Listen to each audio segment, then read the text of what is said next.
like to please ask every member to have your cameras on.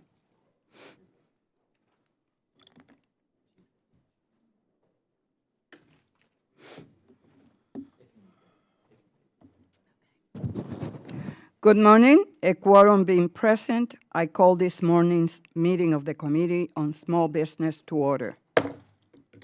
Pursuant to Committee Rule 13 and House Rule 11, Clause 2, the Chair announces that she may postpone further proceedings today on the question of approving the measure or adopting an amendment on which a recorded vote is ordered. Without objection, the Chair is authorized to declare a recess at any time. So ordered. I would like to begin by noting some important requirements. In accordance with the attending physician's most recent guidance, all members and staff who attend this hybrid markup in person will be required to wear masks in the hearing room. Furthermore, all members and staff who have not been fully vaccinated must also maintain 6-foot social distancing from others. With that said, members will be allowed to briefly remove their masks if they have been recognized to speak. Welcome to our hybrid markup. Today, we will be considering the small business title of reconciliation pursuant to S-Con Res 14, the concurrent resolution on the budget for fiscal year 2022, which will provide $25 billion over 10 years to the Small Business Administration.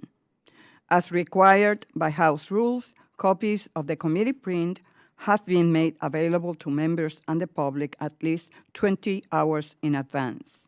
Small businesses are the engines that drive economic growth, employing more than 60 million Americans.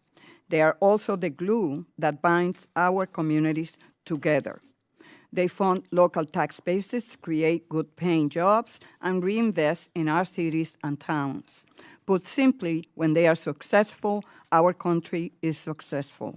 Unfortunately, the COVID-19 pandemic has devastated small businesses across the country. To build our economy back to pre-pandemic levels and beyond, we must fully support our nation's entrepreneurs. The package we are considering today will make historic investments in SBA programs that go beyond just recovery and provide long-term solutions to perennial challenges like access to capital, entrepreneurial development, federal procurement enhancement, and innovation. Expanding access to capital is this committee's #1 priority because it promotes long-term economic growth, particularly for the smallest of the small businesses. With that said, lending reports have shown that loans under $150,000 have decreased by more than 40% over the past decade. To fill those gaps in our lending market and ensure underrepresented entrepreneurs have the capital they need to launch and grow their businesses, this package provides a $4.4 billion investment in direct lending of less than $150,000 and targeted loans of $1 million to government contractors and small manufacturers. Most importantly, SBA will continue to work with mission lenders to leverage the inroads that were made over the past year to reach entrepreneurs that have long been left behind. Today's package also provides more than $9.5 billion in the SBIC program to ensure small entities with high growth potential have the long-term capital they need to scale up. It also creates a pathway for investing more patient capital in small manufacturers and firms in critical industries to meet our nation's most pressing needs. And it expands the program's geographic reach, investing in companies all throughout the country, rather than just the coastal hubs. Contracting is another foolproof way to advance our economy. To reverse the 38% decline in the number of small businesses participating in our federal contracting programs since 2010, today's package invests more than $2 billion over 10 years to increase federal contracting opportunities for small businesses and to jumpstart new businesses new business development in the recovery, it provides roughly $2 billion to create a national network of incubators and accelerators. Whether it is the college graduate with a dream of scaling the successful coffee business or the STEM researcher on the brink of a major discovery, these innovation investments will enable gifted entrepreneurs to bring their ideas to marketplace and accelerate their growth. Put simply, this investment in the SBA's core programs, capital contracting and counseling, will put small companies on the path to a long-term success and, in turn, boosts economic growth in communities across the country. I'm proud of the work our committee has accomplished, and I urge all members to support this measure. I would like to recognize the distinguished ranking member, Mr. Luke Meyer, for his opening statement.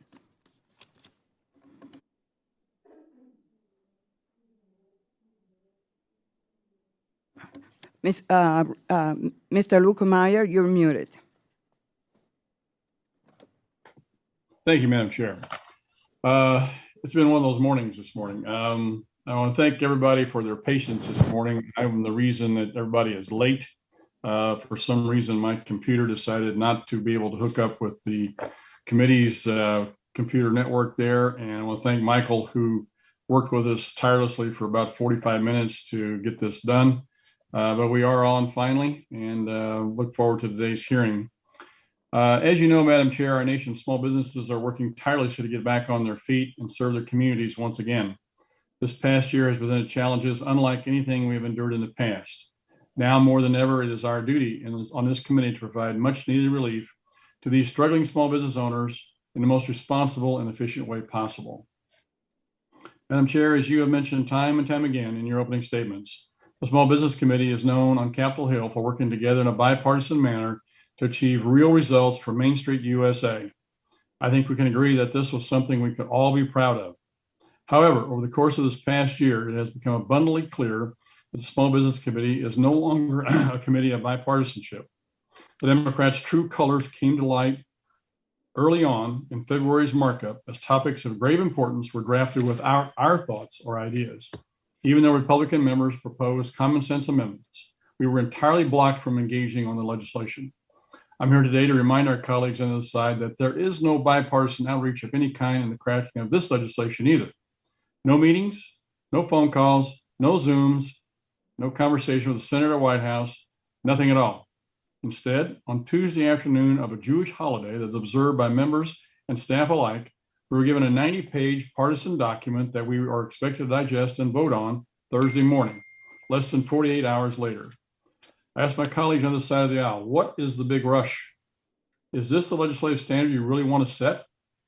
Democrats claim to be interested in solving America's small business issues with bipartisan solutions, when in reality, the left is attempting to use that false narrative as a backdoor to enact their own Bernie Sanders socialist wish list that will change the fabric of America forever. The Republicans on this committee will not stand by and allow the Democrats to top bipartisanship as they ram through $23.6 billion in partisan spending today, without allowing us to come to the table to discuss these paramount issues. Just yesterday, Speaker Pelosi and Democrats would only pay for but Speaker Pelosi said that the Democrats would only pay for half of what they're spending through the reconciliation. So the question remains, who pays the other half of this out-of-control monster? Middle-class Americans? Small businesses? This is a shame and a disgrace. I'd like to remind my colleagues on the side that prior to COVID-19, small businesses were projecting confidence, optimism, and job creation all around. Pro-growth policies and tax cuts for the middle class resulted in historic unemployment levels across the board. By focusing on a smart regulatory environment combined with lower taxes, small businesses had the economic freedom and opportunity to innovate and expand. The partisan path you are taking will not help small businesses. In the end, it will only kick them while they're already down. This committee must come together to allocate funding where it is needed while ensuring American taxpayer dollars are safeguarded. With that, I urge my colleagues on this side of the aisle to take Republican amendments into serious consideration, provide common sense, bipartisan relief to Main Street. With that, Madam Chairman, I yield back. Thank you very much. The gentleman yields back. Does any member seek recognition for the purpose of making an opening statement?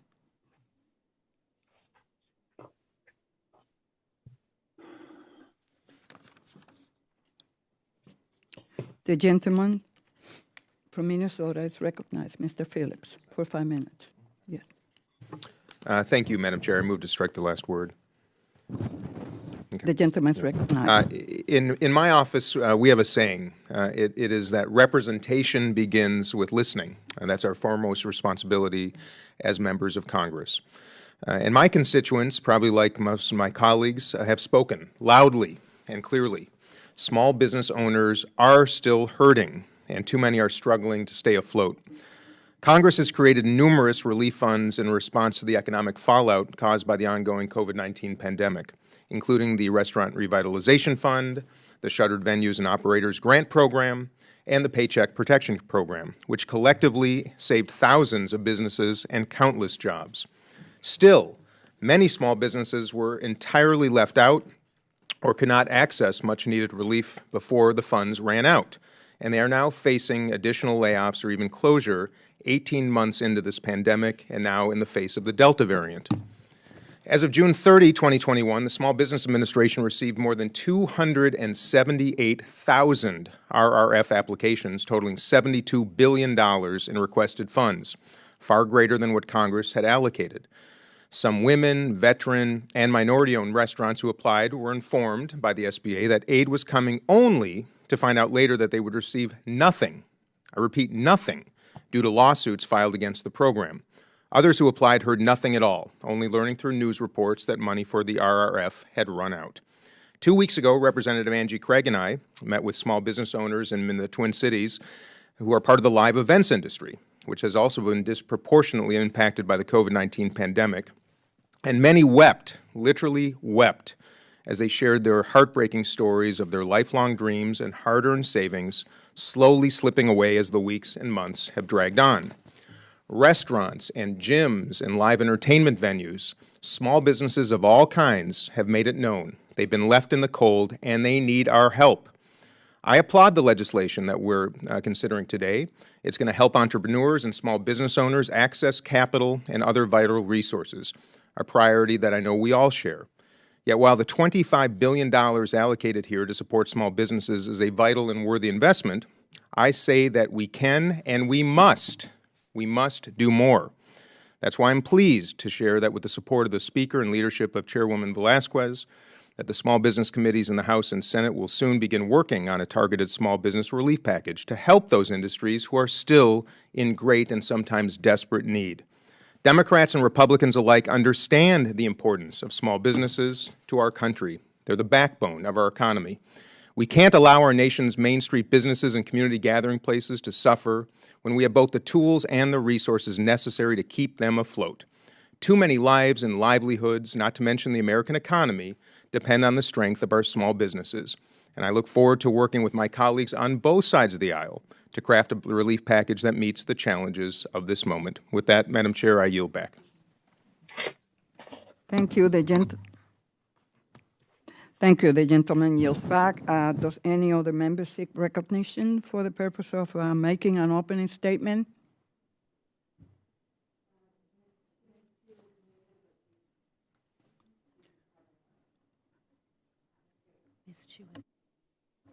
Ms. Chu. Madam Chair, I seek recognition. The gentlelady is recognized for 5 minutes. Madam Chair, I move to strike the last word. The gentlelady. I'd like to thank Chairwoman Velasquez for her hard work on today's legislation to fulfill our committee's instructions to build back better for America's small businesses. We are now a year and a half removed from the start of the COVID-19 pandemic in the U.S., and small businesses are still suffering. From the start, they've shouldered a tremendous burden to keep our country safe. I'm proud of the work that our committee did to help them through this crisis, but our work is not yet done. Despite surging cases in many parts of the country, most of the pandemic supports that have buttressed our economy are no longer available for small businesses. The Paycheck Protection Program ended after disbursing $800 billion in assistance. Enhanced unemployment benefits have expired, and programs like the Restaurant Revitalization Fund, have exhausted their funds. And a recent survey found that nearly half of all small business owners now have less than 3 months of cash reserves on hand, and 9 out of 10 support further federal assistance.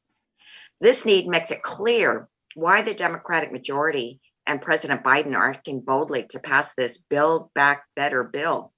And our work in this committee will again be essential in supporting the small business economy.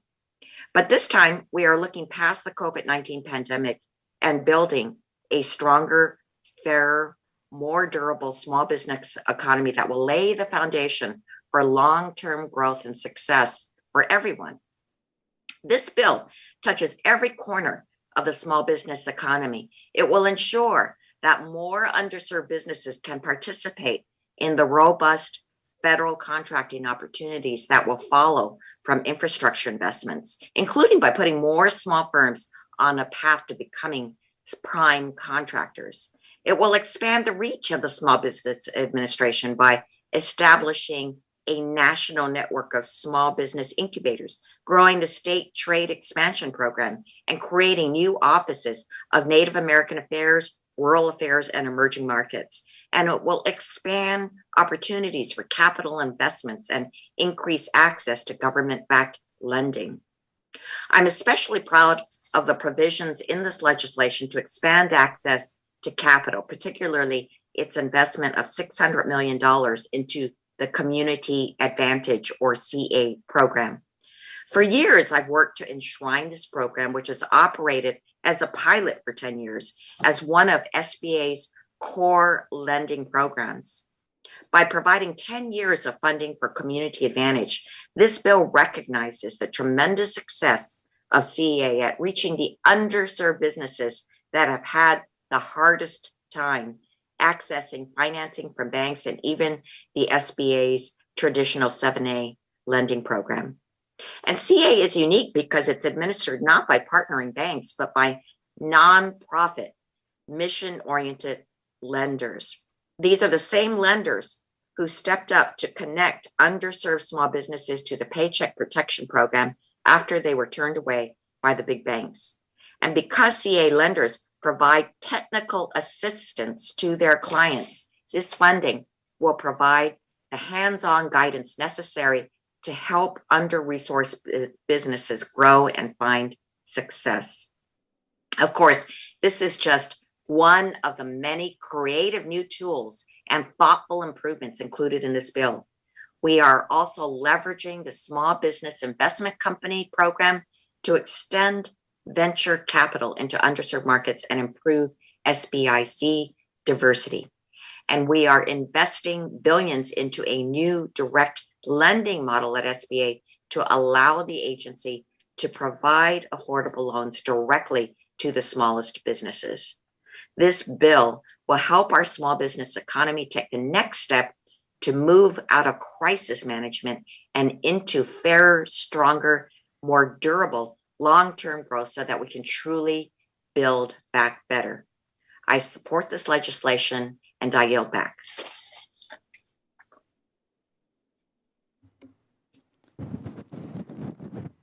The gentlelady yields back. Does any other member seek recognition for the purpose of making an opening statement?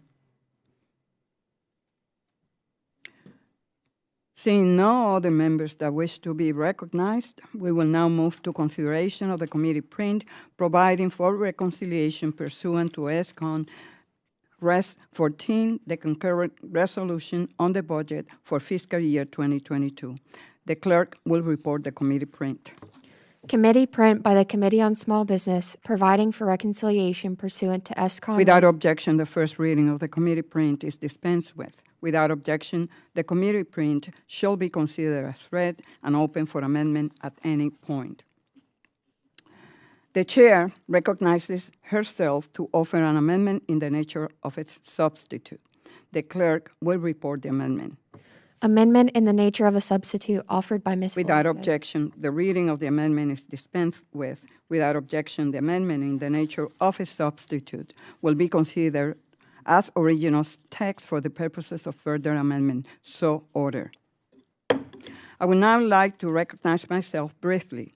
The ANS includes no significant changes to the text of the language that was circulated to the public this past Tuesday. The changes include minor drafting edits, such as fixing definitions and updating spending limits. I would now like to recognize the ranking member for 5 minutes for a statement on the amendment in the nature of a substitute.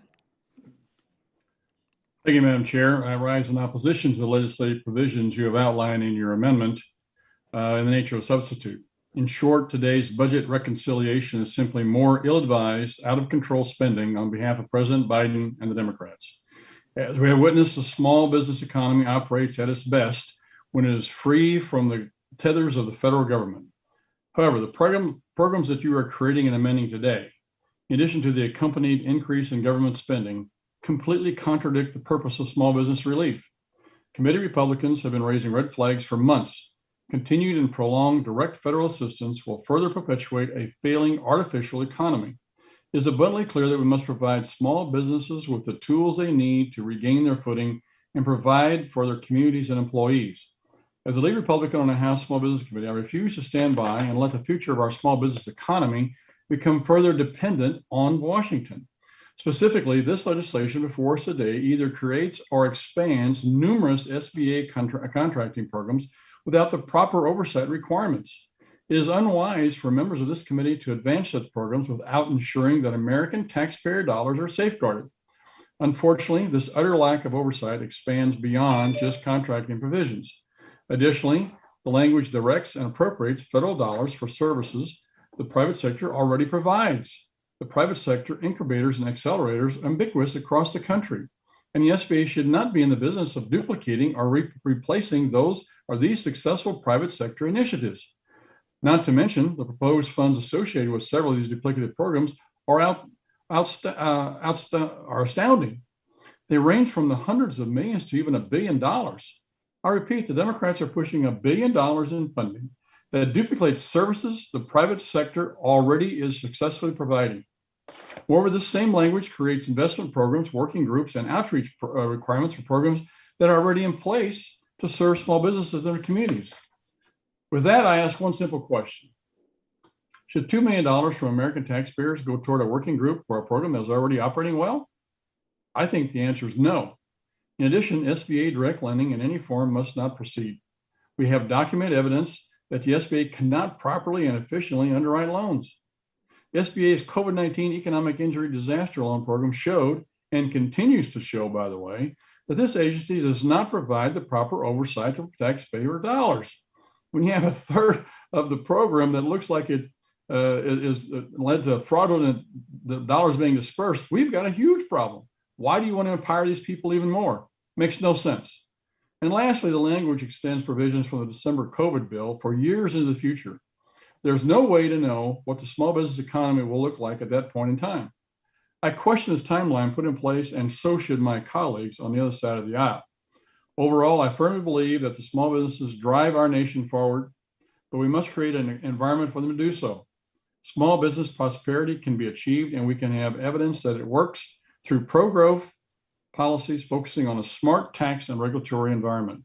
Unfortunately, both the language of this amendment and the language that's unhinged $3.5 trillion bill does just the opposite. I'm deeply concerned with this entire bill. Therefore, I must oppose this amendment in the nature of a substitute offered by the chair. This time, I'd like to yield to the ranking member of the Subcommittee on Oversight, Investigations, Regulations, the gentlelady from Texas, Ms. Van Dyne. Thank you very much, Madam Chair and Ranking Member Luke Meyer. We're almost 8 months into the Biden administration, and it's become evident to anyone watching that something is very wrong. Just looking at our economy alone, inflation's at a 30-year high. Job report after job report fails to meet expectations. And over 50% of small businesses say they can't hire much needed employees. Despite still not having spent all the funds in the last reconciliation bill, we're now rushing to consider the most significant single spending bill in our history. And even though all economic indicators show that this is the absolute wrong path to choose, this president is trying to ram through close to $6 trillion in new and unnecessary spending this year alone. And yet, while Medicare and Social Security are quickly approaching bankruptcy and federal debt is headed past $30 trillion, This bill fails to address any of those issues. In fact, it makes it worse. The tax increases in this bill will hurt millions of small businesses and stifle future investments. We had the president's own SBA administrator in front of this committee deny inflation or tax increases have any sort of effect on small businesses or middle-class households. This legislative package also fails to address the fraud in the SBA programs. Report after report has shown that SBA programs face billions in fraud and misuse, but the focus on oversight in this package is minimal. The gentleman's time has expired. May I ask for more time, please? One more minute. We have quite some amendments to go through. I think that during the debate on the amendments, you will have time to expand on your statement. We will now proceed to consider pre-file amendments in the order listed in the amendment roster, starting with Meyer 1V1. For what purpose does the gentleman from Missouri seek recognition?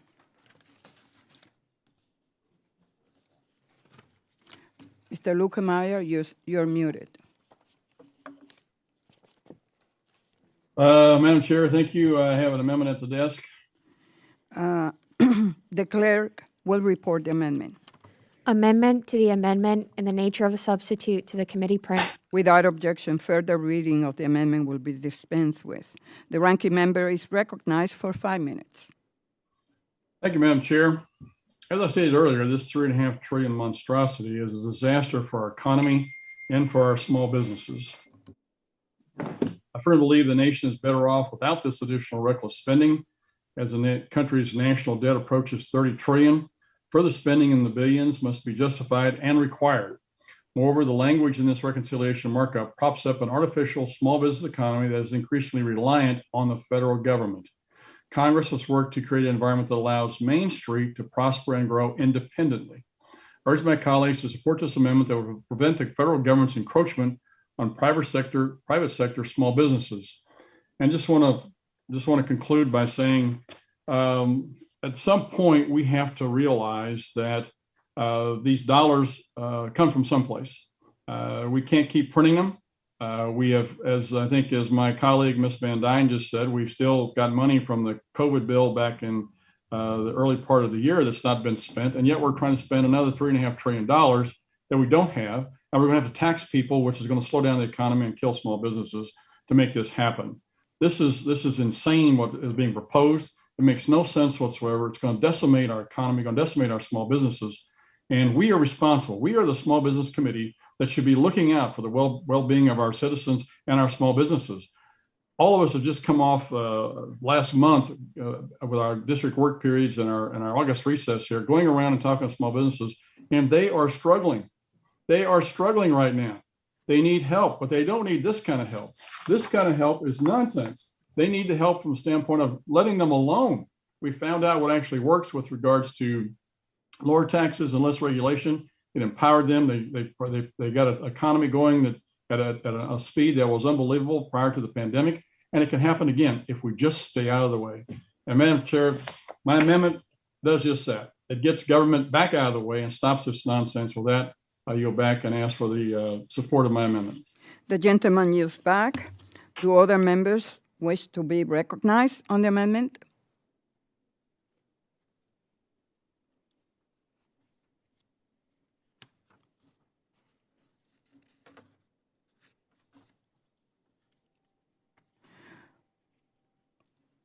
I would now like to recognize myself. I respectfully disagree with the ranking member's amendment, which will strike the entire text. The COVID-19 pandemic shined a spotlight on SBA programs, and we learned that they were not reaching small businesses in all communities. Over the course of the past 6 months, we held hearings, listened to the experts, and this package is a result of that hard work. It invests in SBA's capital, contracting, counseling, and innovation programs to better serve all small businesses across the country. With regard to lending, small dollar loans have been declining steadily.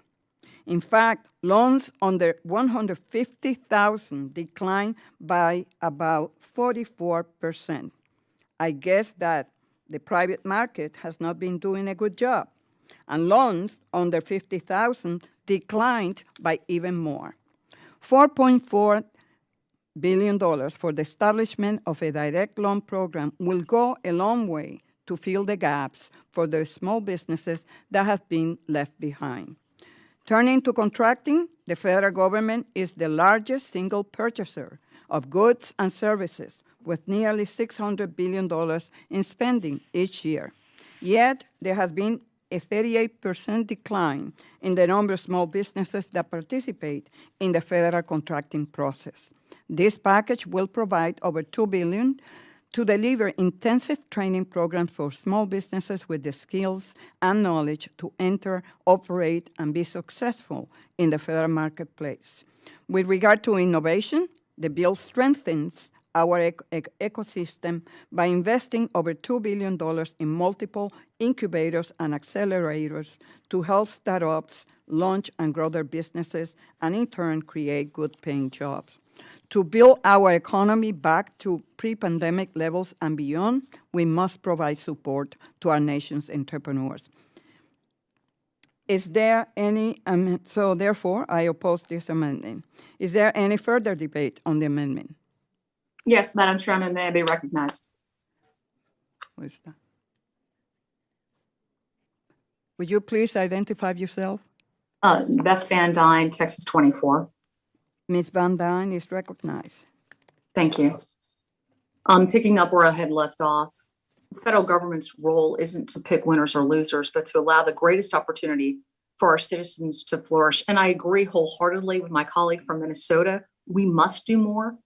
We must allow our small business owners to be independent from additional government control and in charge of their own success. Unfortunately, this bill and the actions taken by this administration point to a different story. Finally, as we've consistently said, Republicans are willing to work in a bipartisan manner to refine and improve the SBA and work on bipartisan legislation. But yet again, Republicans are being forced out of the process entirely. I want to make something very clear. Democrats will own the ramifications of this partisan effort to force through two of the largest spending bills in history without consequences and considering the consequences. But unfortunately, it's the rest of us who are going to have to suffer. We've asked our small businesses to be resilient for the last 18 months. And yet the government has repaid their patience by creating harmful policies that have limited their labor supply, threatening to raise their taxes and increasing inflation. It's beyond time that this administration gets out of their way. For these reasons, I must oppose this amendment in the nature of a substitute offered by the chair, and I yield back. Thank you. The gentlelady yields back. Is there any further debate on the amendment? Yeah, Madam Chair, this is Representative Donalds, Florida, 19. The gentleman is recognized for 5 minutes. Thank you, Madam Chair. Look, I got to tell you, reading this package, I agree with the ranking member and what he's trying to do. This original package is obscene. I've never seen anything like this. And I'm not talking about it in terms of being, a member of the minority party or anything like that. I'm speaking as somebody who actually did lending with the SBA. I worked in a community bank. I did credit underwriting for many years. I ran a credit department. When you have to deal with SBA on the ground, it takes time. They are always late to the deal when it comes to getting these deals done. They're never early. They're never on time. They're late. And so giving them significantly more dollars is not going to speed up the process. It's only going to allow the bureaucracy that is SBA to become even more slow and more unresponsive. To the point that was made about maybe the private sector hasn't been able to do a good job lending money. The reason that's the case is because the federal government, through regulations that were put through in another committee, the Financial Services Committee, more than a decade ago, have crippled community banking in the United States. I know because I worked at one. I was involved when a lot of these regulations started coming through. And so it's crippled community banking in our country, which actually crippled banking relationships for micro businesses and small business across our country. The federal government throwing more money into more pots is not going to solve the problem of having lenders on the ground who don't have the regulatory burden on their neck from a federal government that frankly doesn't even know what it's doing in the first place. That's our core problem. If we want to talk about getting access to capital for small businesses, minority businesses, veterans businesses, micro businesses, whatever classification you want to throw out there, then what is required is taking a look at the regulatory framework of banking overall, not dropping billions of dollars into SBA. That's not going to solve the problem. It'll make it look good from DC. Members of Congress will say, oh, look, we did something, but it's not going to effectuate what actually happens on the ground. I'm not speaking about this as a legislator. I'm speaking on it as a former banker, somebody that was in the streets, that's done the hard work, that's underwritten these small loans that the majority party is talking about have evaporated. That is because it has been an insane regulatory environment in community banking for the last decade. And if you talk to any community banker, and I talk to a lot of them in the state of Florida, I had during my time in the state legislature and my time now, they will tell you the exact same thing. This is a bad package. This is not what we should be doing. We should be looking at regulatory reform. I yield back. Is there any further debate on the amendment? Seeing none, the question is on the amendment by the gentleman from Missouri. I ask all members attending virtually to please unmute yourselves for the vote.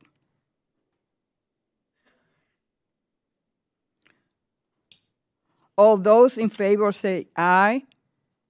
Aye. Aye. Aye. All those opposed say no. No. No. In the opinion of the chair, the noes have it. The amendment is not agreed to. Madam Chair, I'd like to move that we have a roll call vote on that, please. The yeas and nays. The gentleman has requested a recorded vote. A roll call vote is ordered. Pursuant to Committee Rule 13 and House Rule 11, Clause 2, further proceedings on the amendment are postponed. And now we will move to consideration of Luke Meyer's 2V1 amendment.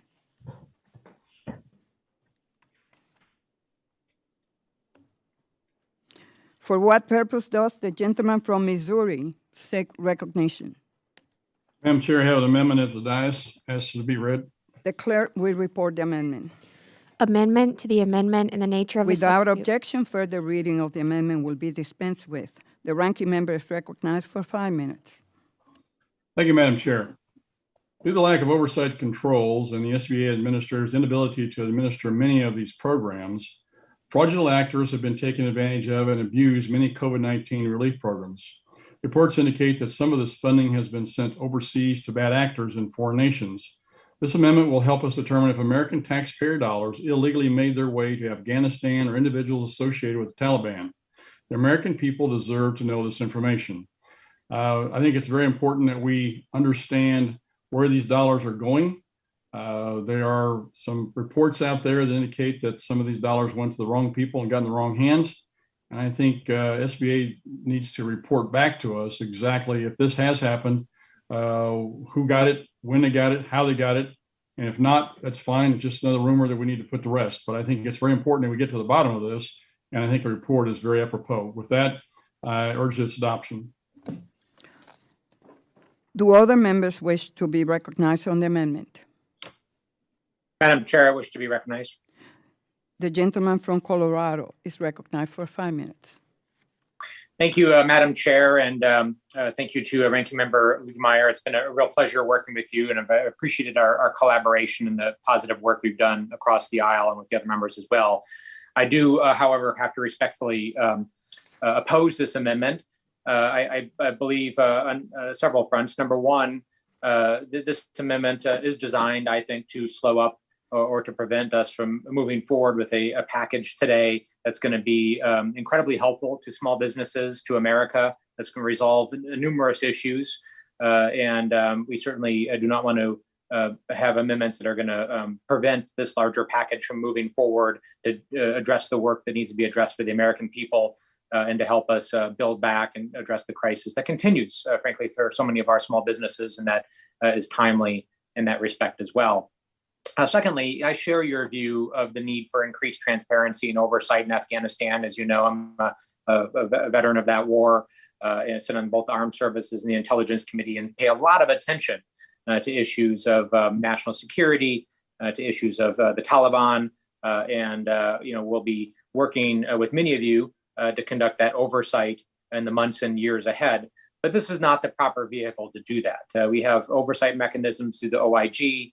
We have oversight mechanisms through the Treasury Department Office of Foreign Assets Control. There are many people and entities that are far better suited to do that. And I do not agree in adding duplicative and unnecessary government bureaucracy and additional mechanisms in place that would be inefficient, that would not actually achieve that purpose, but would instead achieve a purpose of slowing down or preventing us from passing what is a terribly needed bill and the one that we're taking up today. So for all those reasons, I respectfully oppose the amendment. I yield back, Madam Chair. The gentleman yields back. Do other members wish to be recognized on the amendment?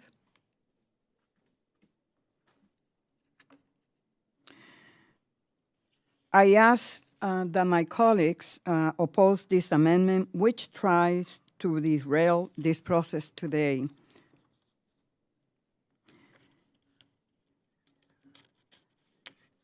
And so if there is any, seeing none, the question, is there any further debate on the amendment? Seeing none, the question is on the amendment by the gentleman from Missouri. I ask all members attending virtually to please unmute yourself for the vote. All those in favor of the amendment say yes, aye. Aye. Aye. All those opposed say no. No. No. No. In the opinion of the chair, the noes have it. The amendment is not agreed to. Madam Chair, I'd like to move for the roll call vote of the ayes and nays on this, please. The gentleman has requested a recorded vote. A roll call vote is ordered pursuant to Committee Rule 13 and House Rule 11, Clause 2. Further proceedings on the amendment are postponed. And now we will move to consideration of amendment number 3, Hagedorn 1V1. For what purpose does the gentleman from Minnesota seek recognition? I have an amendment at the desk, Madam Chair. The clerk will report the amendment.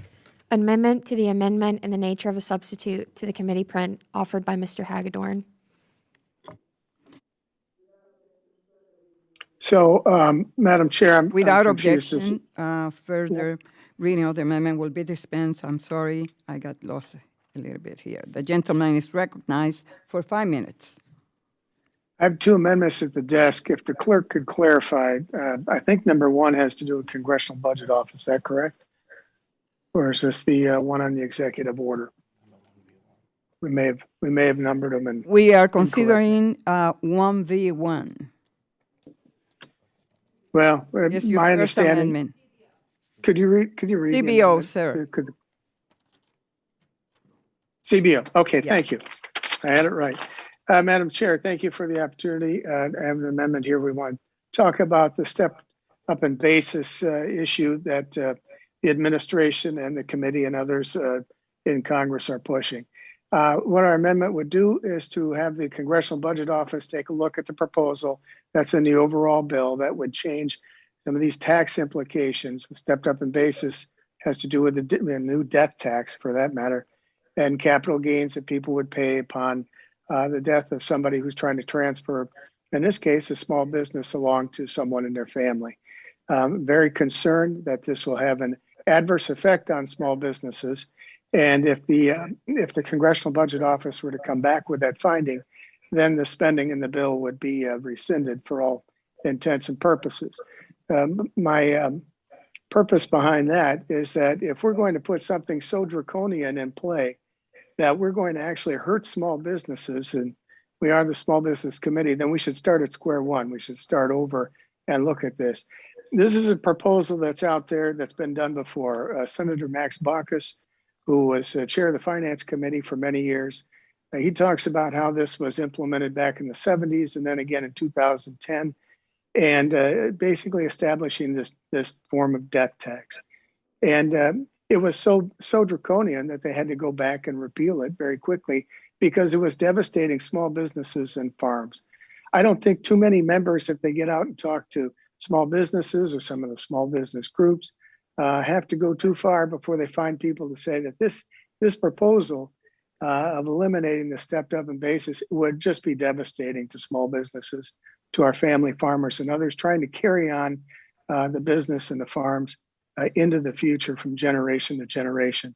And that's one of the best things we have in America is the way you build a farm. It's a family, build a business. It's a family business. You carry it on and it becomes a great enterprise into the future. And I don't think we want to stop that. So I would just appeal to the committee to support my amendment and to make sure that we do all possible to look into this and to protect our small businesses. For that, I yield back. The gentleman yields back. Do other members wish to be recognized on the amendment? Madam Chair, I seek recognition. The gentle lady seek recognition in opposition to the amendment? Yes. The gentle lady is recognized for 5 minutes.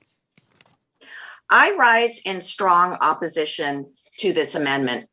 First of all, it asks the Congressional Budget Office to provide analysis of tax policy to Congress, but actually it's the Joint Committee on Taxation that's responsible for providing analysis of tax policy to Congress. So requesting the study from CBO is a pointless exercise.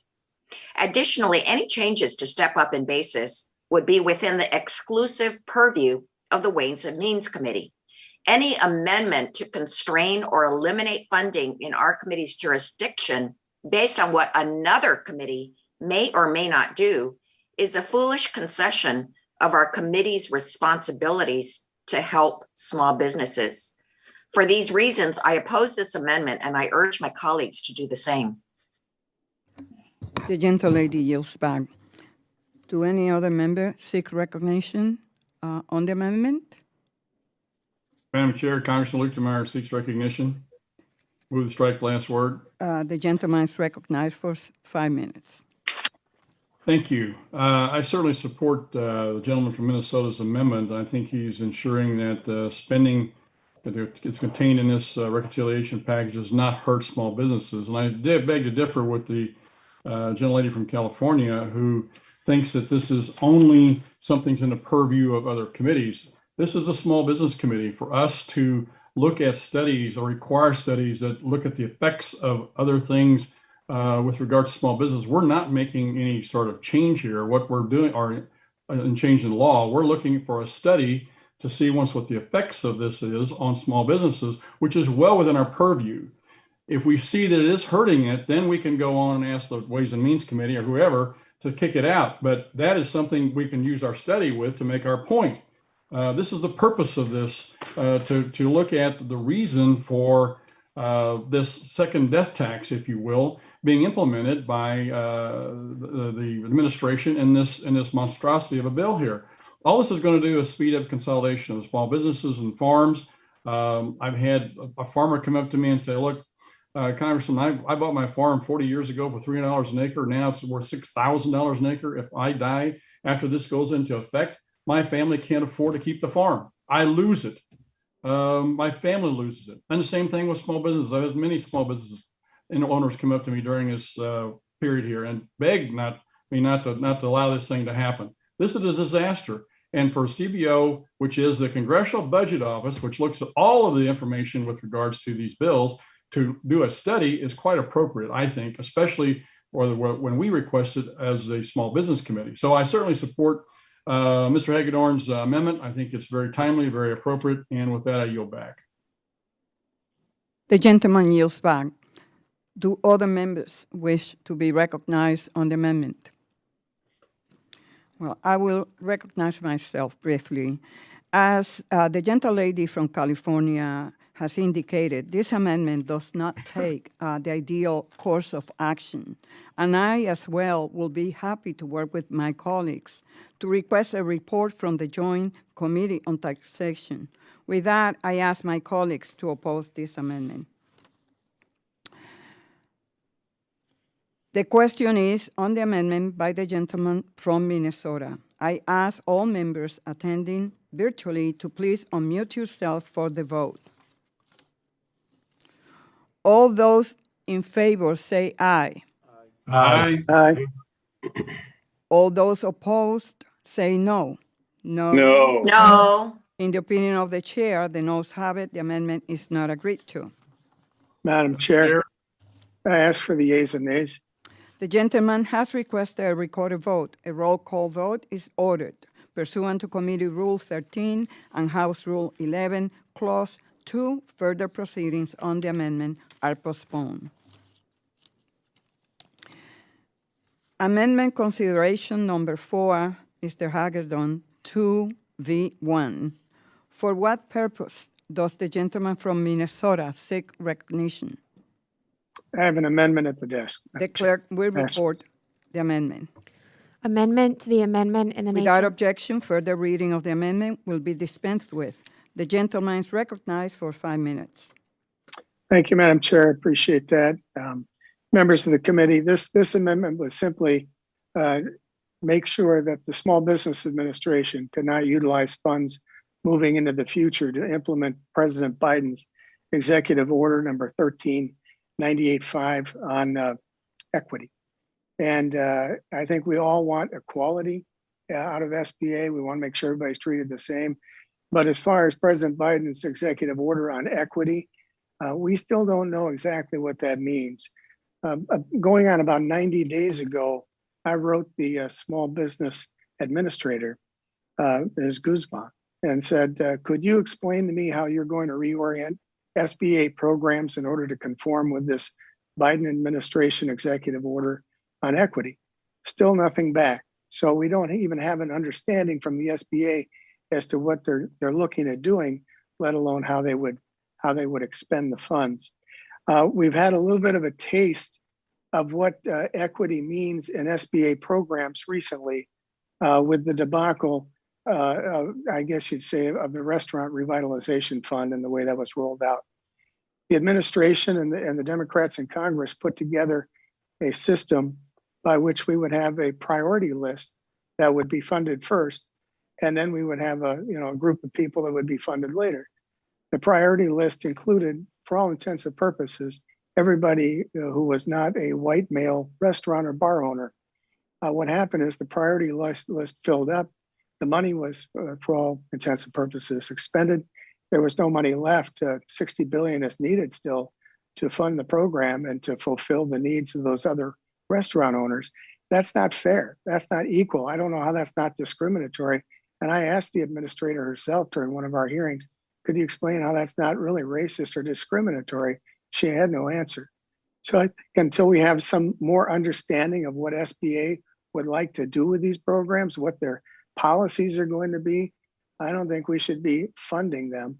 And so that's the purpose of the amendment, is to make sure that we don't expend any funds out of SBA to fulfill the president's executive order. And with that, I encourage my colleagues to support the amendment, and I yield back. The gentleman yields back. Do other members wish to be recognized on the amendment? Madam Chair, I seek recognition and move to strike the last word. The gentlelady is recognized. I rise in strong opposition to this amendment. Not only is this amendment bad policy, but it would undermine the very mission of the Small Business Administration. President Biden's executive order does a very important thing. It directs agencies to consult with members of communities that have been historically underrepresented in and underserved by the federal government. This is a principal part of SBA's mission and underpins its work on federal contracting, capital access, and entrepreneurial development. Now, why is this executive order important? We all saw firsthand the cost of neglecting underserved businesses when PPP first launched and big banks turned away countless small businesses from even applying. This left entire communities already suffering from disproportionate infection and mortality rates from COVID behind in our economic recovery. That's why we passed a set aside for lenders to specifically work with underserved businesses, for these mission-based lenders to help these businesses. And this was a policy that passed Congress multiple times, actually on a bipartisan basis, and was signed into law by President Trump. Most importantly, these set-asides worked because SBA works best when it is proactively addressing the needs of the underserved. I urge strong opposition to this amendment, and I yield back. The gentlelady yields back. Do other members wish to be recognized on this amendment? Madam Chair, it's Mr. Mfume of Maryland. Mr. In Mfume, opposition, and I move to strike the last word. the gentleman is recognized for 5 minutes. Thank you very much, Madam Chair. The executive order directs that the various agencies within the government develop a plan to promote equity, inclusion, and accessibility. That executive order was signed on June 25th. It will be October 20th shortly, and that's the period of time, 125 days later, that plan will be then submitted to the White House for consideration.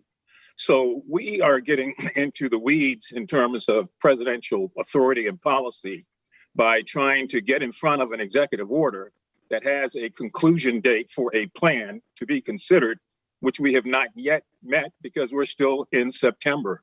I think at the very least, we ought to allow the federal agencies, by the way, and SBA is included, who are working now together, talking together, and convening themselves to come up with their idea of a plan to implement equity, diversion, and inclusion in different aspects of government awards. Now, if we don't do that, then we have just taken the guts and the teeth out of the executive order. We have jumped in front of a process of which we have no control.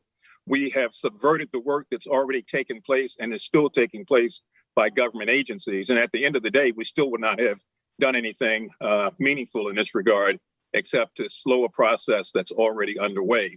So at the very least, we ought to let itself play out. And doing this now in this bill prevents that from happening, because this bill eventually will be voted on before October 20th. So I would urge strong rejection of this amendment, Madam Chair, and I yield back the balance of my time. The gentleman yields back. Do other members wish to be recognized on the amendment? Madam Chair, Mr. Carter, for what Madam Chair, purpose? this is Congressman Luke Meyer. I'd like to speak, please. The gentleman from Missouri is recognized for 5 minutes. Thank you, Madam Chair. I move to support the gentleman from Minnesota's amendment that would prohibit the use of federal funds to implement President Biden's executive order. His executive order mandates the federal government provide preference based on race and identity. As a reminder, the Democrats use this exact same preferential reconciliation process, which was deemed unconstitutional by two separate state courts, Texas and Tennessee, to create the Restaurant Revitalization Fund. I think the gentleman from Minnesota correctly pointed out the problems that we have with this. I think there's a better way to make sure that everybody has free and fair access to these funds and these programs, but to prioritize them goes against the very Constitution. The way that the Texas and the Tennessee courts have decided you can't do what was proposed and was in law, in fact, in the Restaurant Revitalization Program. So I'm fearful we're going down the same road again. We've got to find a better way to do this. There's plenty of, in fact, if you look at the programs that SBA already has and some of the directives that are in those programs, there already is in these programs a lot of safeguards to make sure these things are working. If they're not working correctly, then we got to go in and fix those programs to make sure it happens, because SBA is probably not doing it correctly. So I'm not sure the executive order is the right approach. And I think the gentleman in Minnesota's got the proper way to go about trying to fix this problem. So with that, I support his amendment and I yield back. The gentleman yields back. For what purpose the gentleman from Louisiana seek recognition? Madam Chair, I rise to vigorously oppose this amendment. The gentleman is recognized for 5 minutes. I ask that the last word be struck. The gentleman. This amendment prohibits any small business administration funding in this act to be used for implementation of President's Executive Order 13985. Executive Order 13985, advancing racial equity and support for underserved communities through federal government, strengthens the federal workforce by promoting diversity, equality, inclusion, and accessibility. The executive order is based on a growing body of evidence which demonstrates that diverse, equitable, and accessible workplaces yield higher performance. My district is Southeast Louisiana that has just experienced a devastating hurricane, and we're in the process of recovering and rebuilding. I'm fighting to make sure that small business owners in my community are involved in the recovery following Hurricane Ida. They should be the ones getting paid to rebuild our communities, not some out-of-state business interests that don't recognize the value of disadvantaged businesses, African-American, women, Latina, and other veteran-owned as well. This amendment will go directly against that.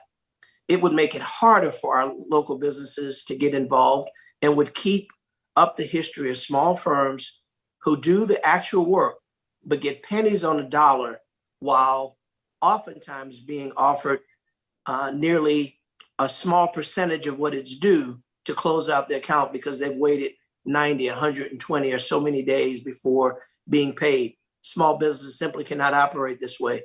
This amendment would ensure these individuals remain historically and systematically disadvantaged and reward big businesses instead.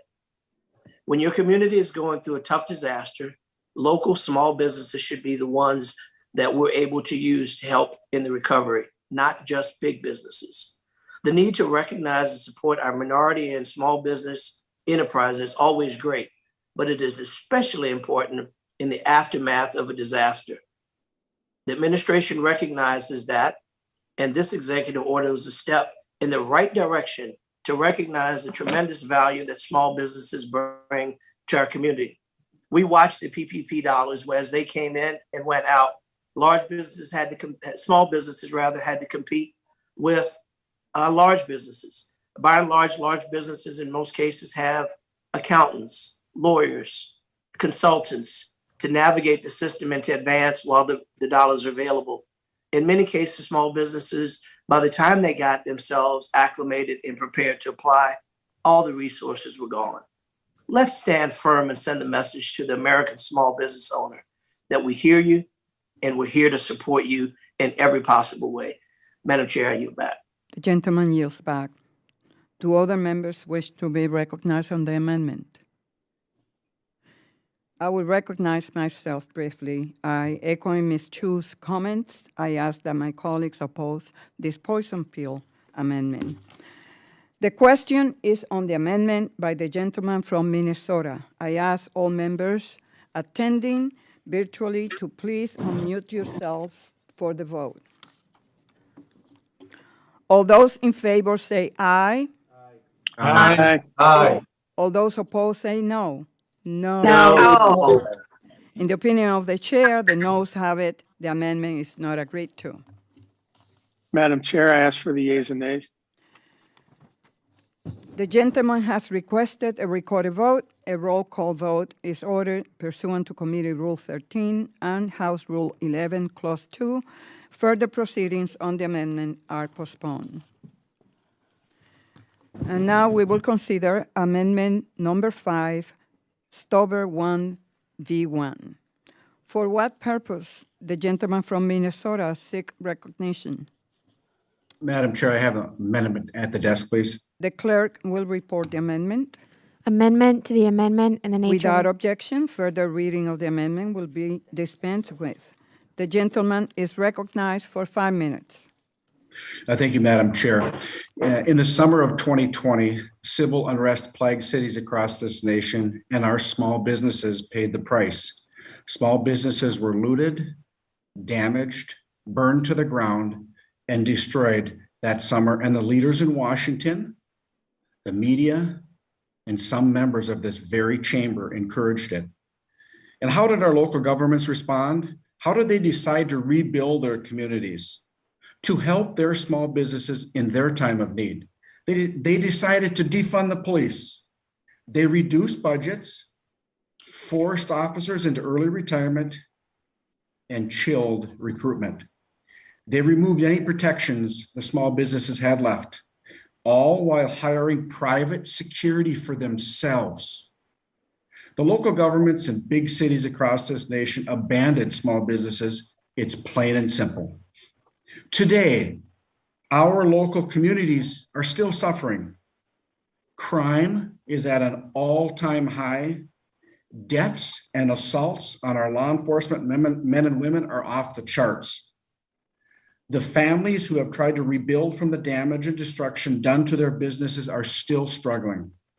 Arguably, it is pretty difficult to find customers when they are worried about the next carjacking or drive-by shooting that might take their child's life.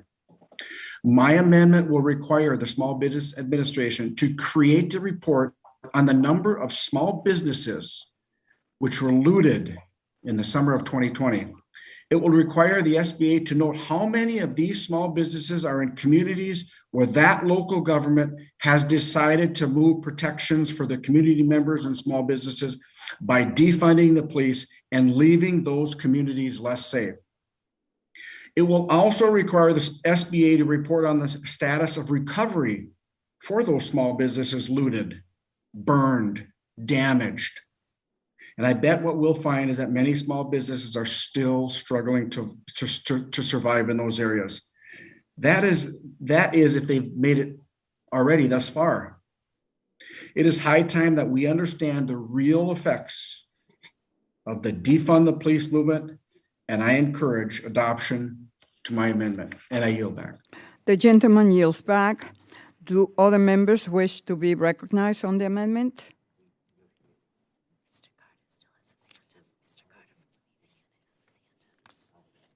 Give me.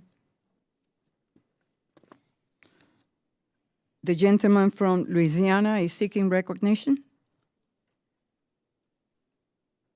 The gentleman needs to unmute. I'm sorry, Madam Chair, that was still, my hand was still up from the last comment. So Thank you. a wave. Do other members wish to be recognized on this amendment? Madam Chair, Luke Meyer from Missouri would like to strike the last word and be recognized. The gentleman from Missouri is recognized. Thank you very much. For 5 minutes. I certainly support the gentleman from Minnesota's amendment to direct SBA to report the number of small businesses looted during the civil arrest of 2020. I think we need to know the extent of the damage done to the various small businesses in these different communities. By knowing that extent and continuing to see this defund the police movement, we'll know the exposure of additional businesses to perhaps be damaged and come under attack by different groups. And at that point, then perhaps some other measures can be taken to protect them. I think it's our job as the Small Business Committee, which has our purview over the small businesses, to look out for their well-being on all fronts. And I think it's important that we get this done. This gentleman is in Minnesota is a former police officer himself. He knows the kind of problems that exist in communities and can be best able to understand those ramifications. And I think this amendment really does a good job of letting us know the extent of the continued risk that could be out there for our small business communities. With that, I urge the adoption of the amendment, and I yield back. The gentleman yields back to. Madam Chair, Mr. Mfume of Maryland to speak in opposition and to strike the last word, please. The gentleman from Maryland is recognized for 5 minutes. Thank you very much, Madam Chair. I rise in opposition to the gentleman's amendment. I'm sure it's well-intentioned, but I think this is the wrong vehicle for it. And let me tell you why. We could easily, as a committee, or you and the ranking member, or any other member of the committee, request the SBA to do that, and they will follow through. I would think that the SBA probably is not the best source to get that information or to have that kind of an overview or an investigation. I think that would be the Inspector General, of which any member of Congress can request and get the Inspector General to provide what I would believe would be a much more detailed set of answers to the gentleman's questions. But to attach it to this vehicle, in my opinion, does the wrong thing. It doesn't get to the heart of the issue, and it sort of sidetracks where we're going with this bill. So I would rise in opposition to it and urge consideration by the gentleman of either a letter from the committee seeking that information or a request to the Inspector General from the member himself, as other members do from time to request that information. I yield back, Madam Chair. The gentleman yields back. Is there any further debate on this amendment? I would recognize myself briefly. Madam Chair? Madam Chair, Stauber here. Mr. Stauber, you already have spoken. Madam Chair, Yes, Mr. Gabarino. I'd like to strike last word and yield to Mr. Stauber. The gentleman is recognized for 5 minutes. Well, thank you. It won't take me that long. I appreciate my colleague's most recent comments here, and I will ask if he will commit to work with me on getting these numbers.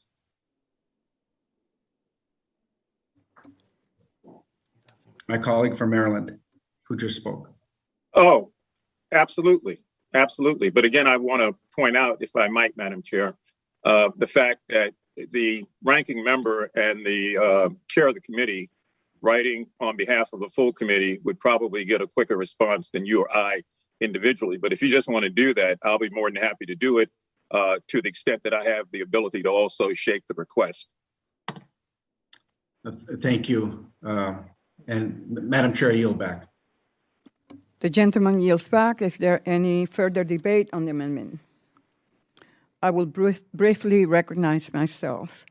Criminal looting and burning destroys the very communities and small businesses that need uplifting. We can all agree that victims of crimes, including small businesses, need support of their local law enforcement and other local community institutions and services to recover and rebuild. This legislative effort that we're working on today will make meaningful long-term investment to support small businesses in underserved communities. However, I disagree with the premise of this amendment because it will divert critical SBA resources away from the focus of our effort today, providing billions of diverse investment to capital access, procurement training, and startup support. The Small Business Administration, and I agree on this with Mr. Mfume, should not be wasting critical funds on reports that local and state governments and even other agencies already provide. For this reason, I oppose this amendment, and I urge all my colleagues to do the same. The question is on the amendment by the gentleman from Minnesota. I ask all members attending virtually to please unmute yourselves for the vote. All those in favor say aye. Aye. All those opposed say no. No. No. In the opinion of the chair, the noes have it. The amendment is not agreed to. Madam Chair, I request a recorded vote. Thank you. The gentleman has requested a recorded vote. A roll call vote is ordered. Pursuant to Committee Rule 13 and House Rule 11, Clause 2, further proceedings on the amendment are postponed. We now move to amendment consideration number 6, Stauber 2V1. For what purpose does the gentleman from Minnesota seek recognition? Madam Chair, I have an amendment at the The desk. clerk will report the amendment. Amendment to the amendment. Without objection, further reading of the amendment will be dispensed with. The gentleman is recognized for 5 minutes. Thank you, Madam Chair, once again. I must reiterate the disastrous effects of the defund the police movement. In my home state of Minnesota, people no longer feel safe going to Minneapolis. City councils are supposed to do everything they can to protect and promote their citizens and city. The Minneapolis City Council has destroyed it. And this has happened across the nation. Cities that once were the biggest tourist attractions in the United States are now desolate or consumed with crime. It's heartbreaking, and small businesses in these communities are paying the price. Earlier this year, the Community Navigators program was created. The program focuses on targeting outreach to small businesses during economic recovery. Yet, Local governments have created the very environments that small businesses need economic recovery from. That's why I'm offering this amendment. My amendment will bar local governments who have defunded the police and actively made their communities less safe from participating in the Community Navigators program.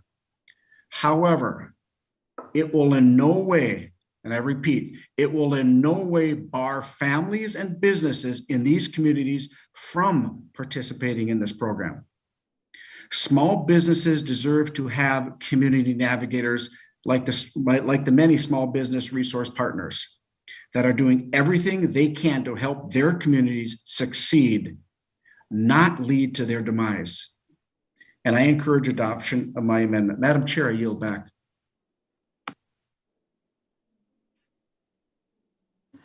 The gentleman yields back. Do other members wish to be recognized on the amendment? Madam Chair, I seek recognition. The gentle lady is seeking recognition in opposition to the amendment? Correct. The gentle lady is recognized for 5 minutes. Thank you, Madam Chair, and thank you, Ranking Member. I rise today. I oppose this amendment because it infringes on, the basic freedoms of state and local government. It really is curious to me. Local governments tend to be really terrific at understanding their own needs, and I don't think the federal government should be telling them what to do. So the Community Navigator pilot program engages with states, local governments, SBA, resource partners, and a lot of other organizations to target outreach to small businesses in underserved communities. This vital outreach is meant to level the economic playing field by providing SBA counseling, training, and a lot of really good programs. And typically they provide education, resources to small businesses, and other counseling that really lifts up all boats. And they have been traditionally overlooked and underserved. So this program is vital to kind of leveling the playing field. State and local governments should not be penalized from participating in a program meant to help their most vulnerable businesses, simply because a few members of the minority party feel they should spend money on policing. Again, I reiterate that the local government should really have domain over how they spend their money and develop programs. I think they're best suited for that. In closing, I oppose this amendment because it is a poison pill and will hurt small businesses that need the services and is designed to prevent investments in our country and build back better for those who deserve it most. I urge my colleagues to oppose this amendment, and I yield back. The gentle lady yields back. Is there any further debate on the amendment? Madam Chair. Madam Chair, it's Mr. Mfume of Maryland to speak in opposition. Is the gentleman from New York is recognized for 5 minutes, Mr. Garbarino. Thank you, Madam Chair. To strike the last word, I yield to my colleague, Mrs. Stauber. The gentleman is recognized. Thank you very much. To my good friend, Representative Newman from Illinois, you made a statement that struck me, and I really appreciate the statement. I want us all to remember this as we move forward. And I quoted it. The federal government shouldn't tell local governments what to do, end quote. I can't tell you how much I appreciate that quote, and I yield back. The gentleman yields back. Is there any further debate on the amendment? Madam Chair, it's Mr. Mfume of Maryland to speak in opposition. The gentleman is recognized for 5 minutes. Thank you, Madam Chair, and I move to strike the last word. I don't know that this particular bill is trying to tell local governments what to do. This amendment, what it does is to bar local participation if the federal government, thinks that a municipality took a vote on something or position that we didn't like. So it's to bar them. And I think that's dangerous territory because I just cannot think, and maybe I'm wrong, I'm not a historian, but I just cannot think of a time when the federal government moved to bar a local municipality from participating in a program that was designed to be helpful for everyone. It's a tremendous reach. It's a dangerous precedent. And I think in this case, it's kind of ill-conceived because it's not going to, in my opinion, create anything different except a great deal of animosity, a dangerous precedent, and an overreach by the federal government by barring participation of any municipality who took a position that we, quote, the federal government didn't like. So I'm in opposition to this, and I would urge its rejection. I yield back, Madam Chair. The gentleman yields back. Is there any further debate on the amendment? Madam Chair, this is Luke Meyer from Missouri. I move to strike the last word. The gentleman from Missouri is recognized for 5 minutes. Thank you very much. This amendment prohibits a local government participating in the Community Navigators program if such government has taken actions to defund the police. I think the gentleman has correctly stated the problems that he's trying to solve here that he sees. I don't think we can reward local governments who do not value the safety of our citizens. It's very simple. We and the previous speaker, the gentleman from Maryland, made a comment about not understanding why we can put some ties and strings on things. We do that all the time with regards to monies that the federal government appropriates to different groups, to different entities, whether the states, local governments, school districts, water districts, whatever. We put strings and ties in every single thing that we do at the federal government to any dollars that we send out.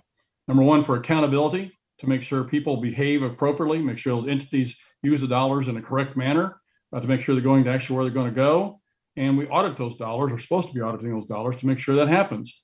So for us to put into this bill here some protections to make sure that these local folks are valuing the same values that we believe are important with regards to how they are managing their city and city government, I think it's quite appropriate, especially whenever we're going to be funding some of this stuff.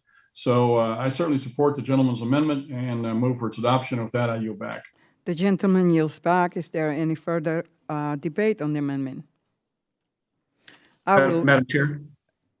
Who is seeking recognition, please? Stauber seeking recognition, and I'm sure one of my colleagues are going to give me time.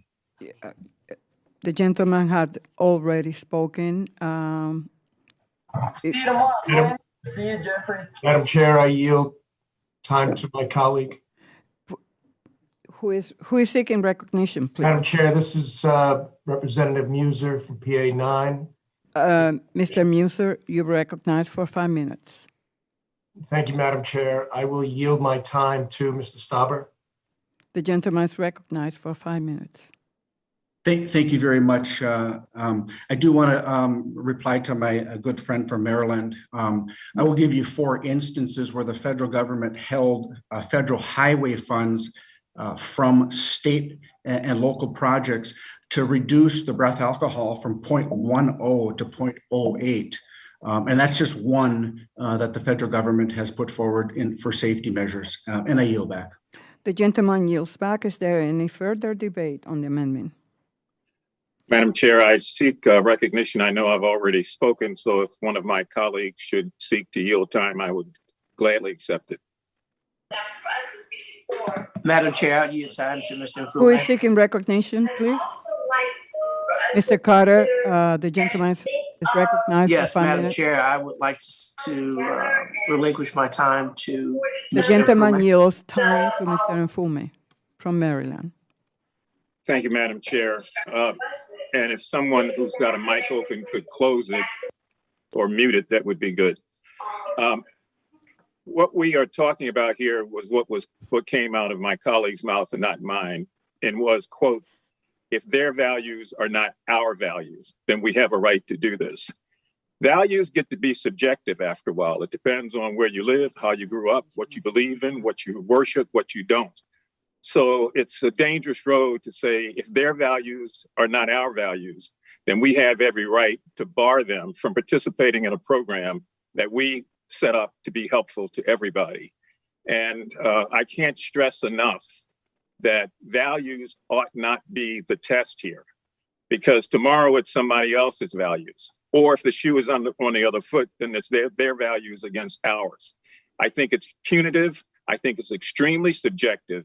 And on the issue of values, I think that's the wrong criteria in terms of justifying its implementation or its acceptance. And so, again, I thank the gentleman from Louisiana for yielding. I yield back, Madam Chair, and I urge a no vote. The gentleman yields. The gentleman yields back. Is there any further debate on the amendment? The gentleman from Minnesota, for what purposes? I move to strike the last word, Madam Chair. The gentleman is recognized. I just want to acknowledge we're all concerned about crime in cities and throughout the country, concerned about looting. In fact, we had an insurrection right here in this very Capitol just some months ago. If you were one of the 35 Republicans that voted to initiate a bipartisan commission to investigate that, I would love to have a conversation with you about these issues. I would love to. If you're not, come on, for goodness sakes. With that, I yield back. The gentleman yields back. Is there any further debate on the amendment? I will recognize myself briefly.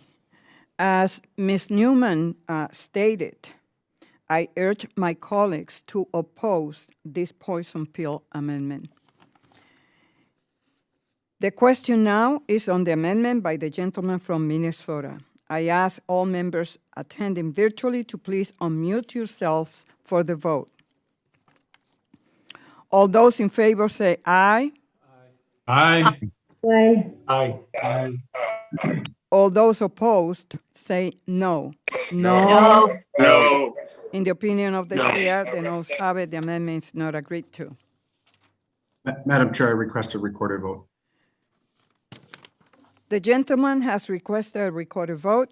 A roll call vote is ordered pursuant to Committee Rule 13 and House Rule 11, Clause 2. Further proceedings on the amendment are postponed. And now we will consider Amendment Number 7, Muser 1V1. For what purpose does the gentleman from Pennsylvania seek recognition? Madam Chair, I have an amendment at the desk and I ask for its consideration. The clerk will report the amendment. Amendment to the amendment. Without objection, further reading of the amendment will be dispensed with. The gentleman is recognized for 5 minutes.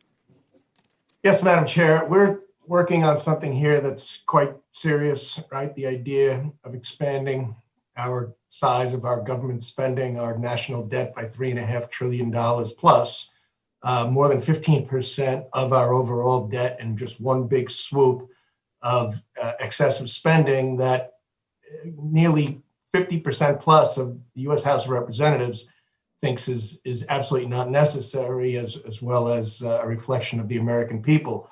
So the idea that we're discussing here, hidden taxes on small businesses and other issues related to public safety in local jurisdictions is, boy, we just really got to give that a little bit more thought. So my amendment, Madam Chair, is about the American people deserving the true cost, understanding the true cost of such excessive government spending of their taxpayer dollars, we need to keep in mind, especially when it will directly affect their finances. In recent months, American families have been forced to adjust their budgets around a more than 5% jump in prices on gasoline, food.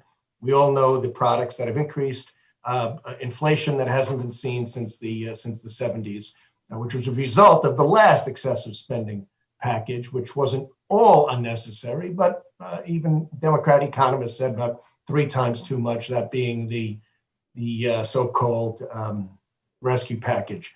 This inflation prices, in effect, of $1.9 trillion within the American Rescue Package negatively affected families and businesses alike in my district, wiped out wage increases, sent the cost of living way up. And after persevering through a pandemic that had its own devastating effects, small businesses dealing with added costs, dealing with the inability to get workers because we're overcompensating in many states the unemployed, and are continuing to struggle with all of these rising costs of goods and services. So despite its effects on our economy, my Democrat colleagues are eager to use the same completely partisan, by the way, budget reconciliation process to spend another $3.5 trillion. This proposal will not only increase taxes, as stated, on our small businesses, on families, less than at $400,000 with everything that's hidden in here. My amendment would require the Congressional Budget Office to project the inflationary impact of this reconciliation bill. This would mean American families and small business would know from the CBO the impact on their budget, what their value of their dollar decrease would be, what their cost of goods will increase because of this reconciliation process initiative that dramatically increased the role of government in their lives, as stated. When inflation was a significant concern in the 70s, as stated, the CBO issued inflationary projections for individual bills. Restoring this practice for this bill is a common sense initiative, a transparency initiative that will enable us to understand the true inflationary impacts of this spending bill on Main Street and families in all of our districts. I urge my colleagues to support this amendment, and I yield back. The gentleman yields back. Do other members wish to be recognized on the amendment?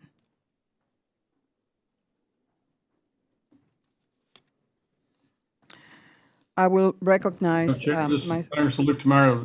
I'd like to move to strike the last word. The gentleman from Missouri is recognized for 5 minutes. Thank you very much. I'll try and be very brief here.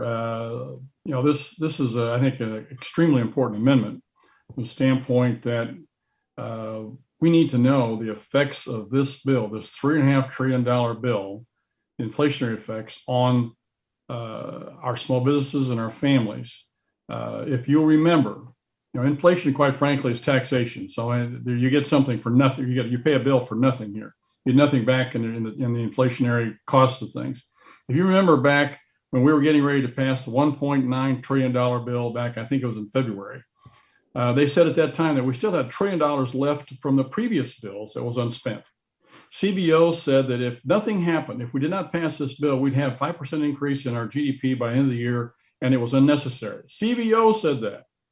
And here what we're doing is asking them again to do a 5-year inflationary study to see what the effects of this bill on top of this other $1.9 trillion that was not necessary or that is out there now, what that is. I think it's very appropriate. I certainly thank the gentleman for his thoughtful initiative here, because inflation is eating away at the very heart of our economy. Again, like I said, inflation is taxation. It's a hidden cost that you get nothing for. People who, prior to the pandemic, their wages were increasing, real wages were increasing, and now the inflation is eating away at their ability to pay their bills, because those dollars don't go as far as they used to anymore. The pay increases they got are now eaten up by inflation, and we're back to square zero. So I certainly support this amendment. I urge for its adoption. With that, Madam Chair, I yield back. The gentleman yields back. Is there any further debate on this amendment? Madam Chair, Mr. Mfume of Maryland to speak in opposition. The gentleman from Maryland is recognized for 5 minutes. Thank you, Madam Chair. I move to strike the last word. I don't want to be objecting to everything, but in this particular case, it's important to point out that the CBO regularly publishes projections of economic budget outcomes. They do it on their own, which incorporate the assumption that current laws and laws that are being proposed do in fact have an impact. The baseline projections that they cover is a 10-year period, which goes beyond the 5-year period being requested in this amendment. And most of those reports are projections that describe the differences between current projections and previous ones. They compare economic forecasts with those of other forecasters. They show the budgetary impact of alternative policy assumptions, and they generally do that every January. And they follow up in every March and then again in August. Those things are going to happen whether we pass this or not. And they're going to happen in a much more detailed way with greater comparisons over a longer period of time than's being requested in this particular amendment. So again, I think this is the wrong vehicle to use to get the CBO to do what they're going to do anyway, come this January, which they've been doing for years, and which in this case will go far beyond what's being requested in this particular amendment. I would urge a no vote, but this time, Madam Chair, I'm going to reserve the balance of my time until the end of the debate in case I have to try to further clarify my point. I yield back right now and reserve. The gentleman reserved. Is there any further debate on the amendment? I would now like Madam to Chair, may I be recognize, recognized? This is Representative Muser.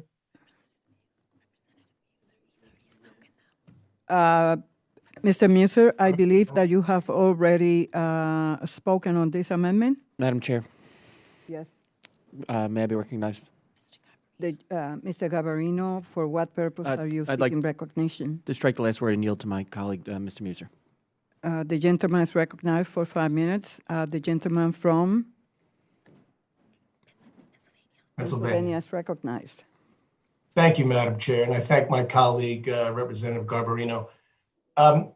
Respectfully to the gentleman and his opposition, those reports will come out well after the fact of such a reconciliation monstrosity, frankly, being passed, right? $3.5 trillion of the taxpayer dollars without them having transparency as to what the results and impact of this unbelievable level of spending, again, adding 15% to our national debt in one swoop.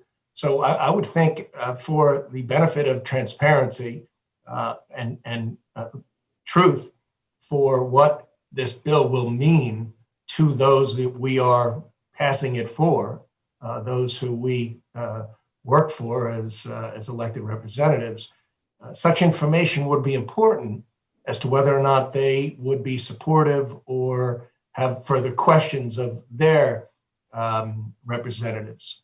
So with that, I yield back. The gentleman yields back. Is there any further debate on the amendment? Madam Chair, reclaiming my time. Mr. Mfume of Maryland. Mr. Mfume, you recognize. Yeah, to the gentleman from Pennsylvania, I Listen really to Congressman understand. Meyer from Missouri. You can't hold reserved time during a hearing like this. He has to go back through another one of your members. Let's make sure we get this. Yes, You know, it's correct. The is gentleman correct. is correct. The gentleman from Missouri is correct. If there is any member that will seek recognition for the purpose of yielding to Mr. Mfume. Madam Chair, it's Rep. Houlihan. I seek to be recognized. The gentle And lady move from to strike the last Pennsylvania. word. The gentle lady is recognized for 5 minutes. I'd like to yield my time to Representative Mfume, please. Mr. Mfume is recognized for 5 minutes. Thank you, Madam Chair, and I really thank the gentlewoman for yielding her time. I will not consume all of it. I just want to point out the fact that, as I was about to say to the gentleman from Pennsylvania, I really understand his concern here. I understand his angst. I mean, sometimes we ought to have that same angst when we talk about spending tax dollars for anything. So I'm not objecting in that regard. I just think that in this case, that the CBO is going to do what it does every January, which is 4 months from now. If we pass this amendment, the SBA could not conceivably do what it's being asked to be done before passage of the bill, maybe not even before January.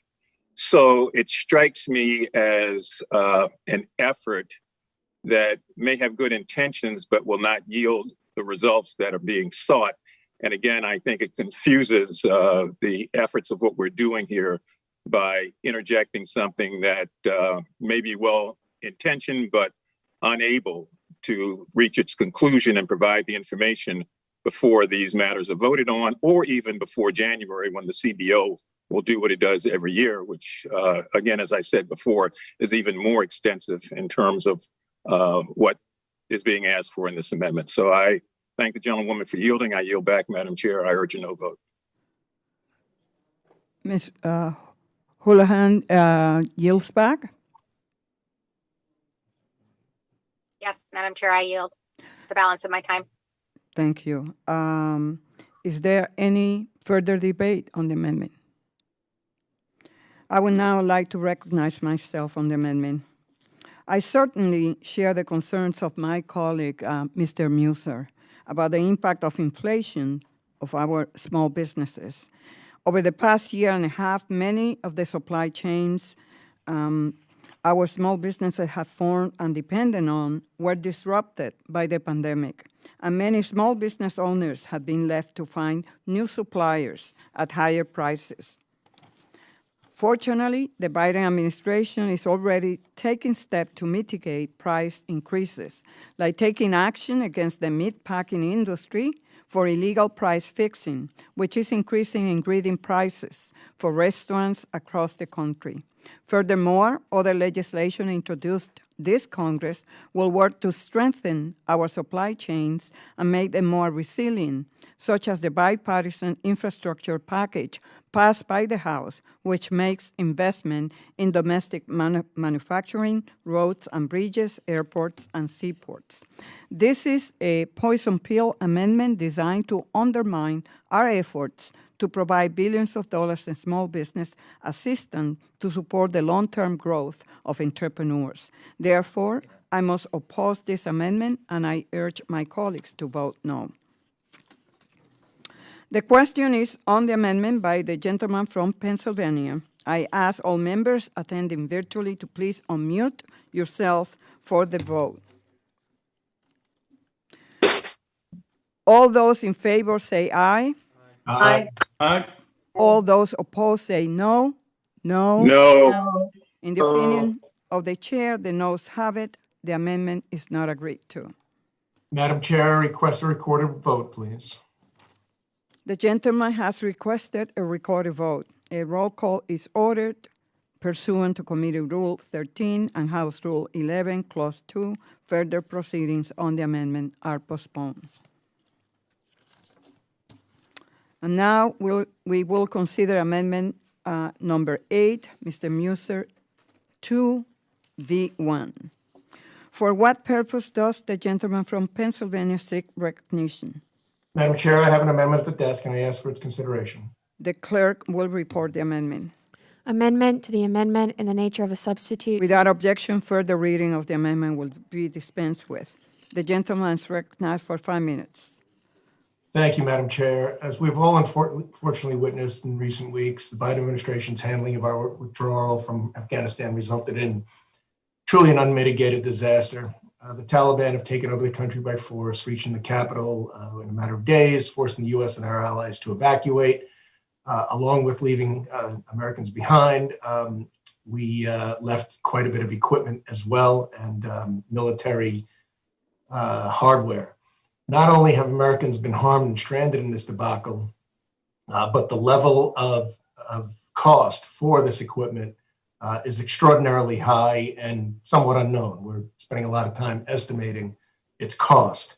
So my amendment would require the SBA to convene a committee of procurement officers from throughout the federal government to assess and identify the actual dollar amount and number of items procured from small businesses that have been left behind in Afghanistan. The mess created by the Biden administration in Afghanistan has implications that reach far beyond the already severe issues our nation has already to bear. Adopting this amendment will not only help us fully comprehend the damage and the costs incurred, but will further assist in making sure that something like this doesn't happen so hastily in the future. Thank you, and I yield back. The gentleman yields back. Do other members wish to be recognized on the amendment? Madam Chair, I wish to be recognized. The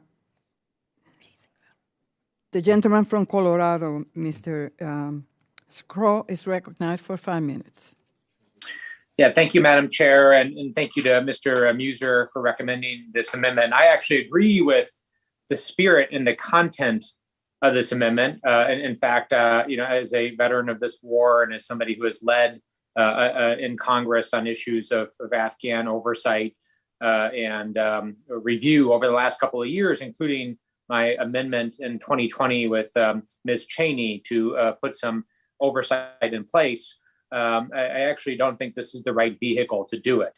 And I would know that because I actually led just a week ago the Armed Services Committee's amendment to actually do what you're proposing to do. And we have passed an amendment that actually is in the House version of the National Defense Authorization Act, which would actually complete this comprehensive assessment, do an inventory of equipment left behind, and ask the administration, the Secretary of Defense, to submit a written report no later by the end of this year on the status of all of that equipment, where it is, and then the plans to remediate and recover that equipment. So we already have something in place We have something in place that's within a committee of jurisdiction on this issue, because the committees of jurisdiction that oversees these issues are Armed Services, Foreign Affairs, and House Intelligence. I frankly would be hard pressed to think of a committee that would be less appropriate to do something of this nature than the Small Business Committee. Perhaps the Joint Committee on the Library would be potentially less appropriate to conduct this type of work. So this is not the time or the place for amendment of this nature. This amendment not only is not the right place and the vehicle through this committee, but it would have the overall impact of just slowing down what is otherwise a bill focused on American businesses, small businesses that are in desperate need of relief and support. And that should remain our focus here today. So for all those reasons, Madam Chair, I oppose the amendment and would recommend that all my colleagues do the same. I yield back. The gentleman yields back. Is there any further debate on the amendment? Madam Chair, this comes from Luke Meyer from Missouri. So remove strike the last word. The gentleman from Missouri is recognized for 5 minutes. Thank you very much. I certainly support the gentleman of Pennsylvania's amendment. I think that we need to know the extent of small business equipment that has been given to the Taliban, which they can then use against us. And I see I'm frozen. Hopefully we're not totally frozen here, but just disappointing to see and hear the previous gentleman's comments with regards to comparing the seriousness of our handing over military equipment and our request to understand the impact on small businesses, the tie back to them, to Committee on Libraries. I think that's denigrating to our small business folks, and it's certainly disappointing. With that, I have support and Jobson's amendment, and I yield back. The gentleman yields back. Is there any further debate on the amendment? Madam Chair, Mr. Mfume of Maryland to speak in opposition. The gentleman rise to strike the last word. Yes, I do. Is recognized for the gentleman from Maryland is recognized for 5 minutes. Thank you, Madam Chair. My opposition comes as a result of the redundancy that would take place if this were to be passed, and also the inability on the issue of compliance. On the redundancy, the distinguished gentleman from Colorado is correct. This has already been passed by the proper committee of oversight. It is part of the National Defense Reauthorization Act. It's going to take place, and it's going to take place on a very large scale, and we'll all get that information as we should, because I agree with the author of the amendment that it is very important to find out just what is left and to be able to make sure that that's a historical fact and that we as a government have that information, not only to make sure that if we're in a similar situation, we learn from this one, but more importantly, just to know, because all of this equipment was paid for by taxpayers. So it's well-intentioned in that regard, but it is redundant considering that it's already been passed and it's already now in a bill for approval before the House. The compliance matter gets to the heart of the amendment, in which the amendment seeks to get the SBA to gather and compel procurement officers at every agency in the government to give them an assessment of what they may have purchased that's not been accounted for, or what they believe may not be accounted for. I would just remind my colleagues that the SBA does not have the authority to be able to command procurement officers across the government to give them anything. I mean, if I were running the Department of Energy or NASA, I would reject this, and my procurement officer would not be a part of it, simply because of the domain issue. And in a particular agency, that's their domain. They cannot be compelled by another agency, particularly SBA, to comply with something like this. So it's difficult to bring about compliance should it pass.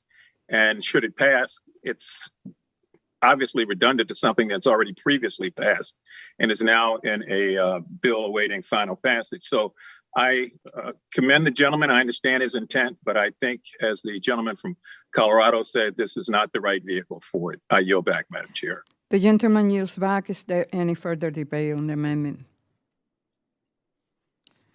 I will recognize myself briefly to ask my colleagues to oppose this amendment since it proposes to take necessary, important resources away from small businesses, particularly in the area of lending and contracting support. Now the question is on the amendment by the gentleman from Pennsylvania. I ask all members attending virtually to please unmute yourself for the vote. All those in favor say aye. Aye. Aye. All those opposed say no. No. No.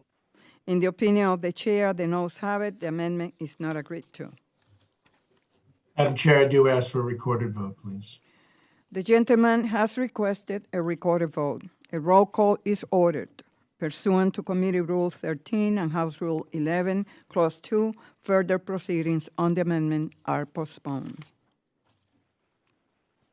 And now we'll move to consider amendment number 11, Garbarino 1V1. For what purpose does the gentleman from New York seek recognition? Thank you, Madam Chair. I have an amendment at the desk. The clerk will report the amendment. Amendment to the amendment. Without objection, further reading of the amendment will be dispensed with. The gentleman is recognized for 5 minutes. Thank you. We as members of Congress have heard for months that crucial federal funding investments must be made to address the infrastructure needs across the country. We must not delay in providing such funds once the Bipartisan Infrastructure Investment and Jobs Act is considered by Congress. I agree with many of my colleagues on the other side of the aisle. The country is clamoring for infrastructure, investment, and common sense bipartisan solutions. That very statement was expressed to Speaker Pelosi in a letter dated August 12th from 9 of my Democratic colleagues, 2 on this committee. Unfortunately, House Democratic leadership has instead prioritized the partisan goal of pushing through this reconciliation budget resolution, a portion of which we are marking up here today. My amendment directs that the SBA to prioritize the implementation and issuing of rules or guidance to carry out the requirements of the Bipartisan Infrastructure Investment and Jobs Act before the SBA issues rules or guidance or expending amounts appropriated to carry out the reconciliation budget resolution. If this amendment is agreed to, it will prioritize the consideration of the infrastructure package over the partisan wish list and reckless spending of congressional leadership and the White House. Thank you. I yield back. The gentleman yields back. Do any other member wish to be recognized on the amendment?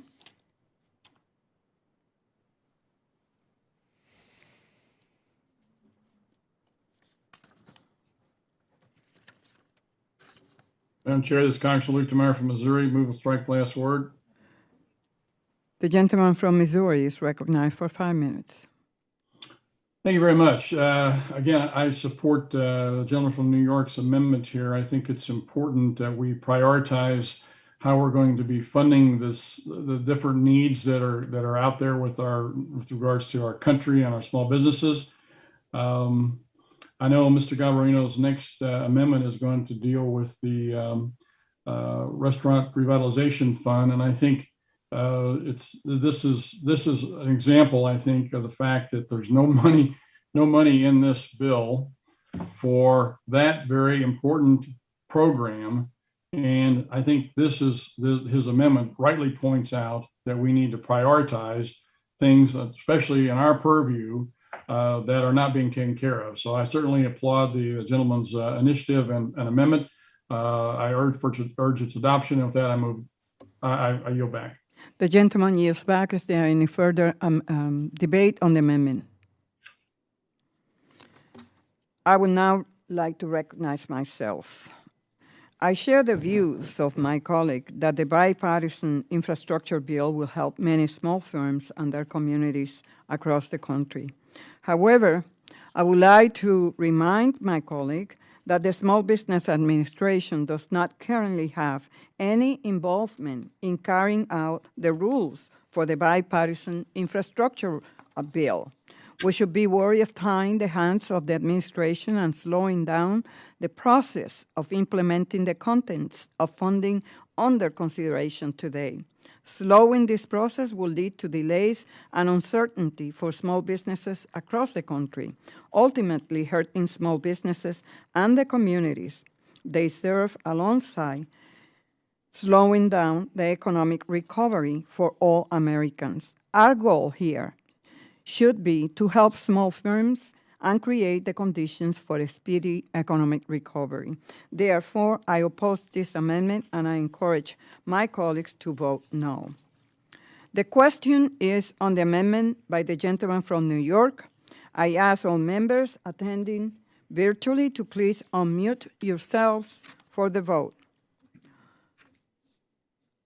All those in favor say aye. Aye.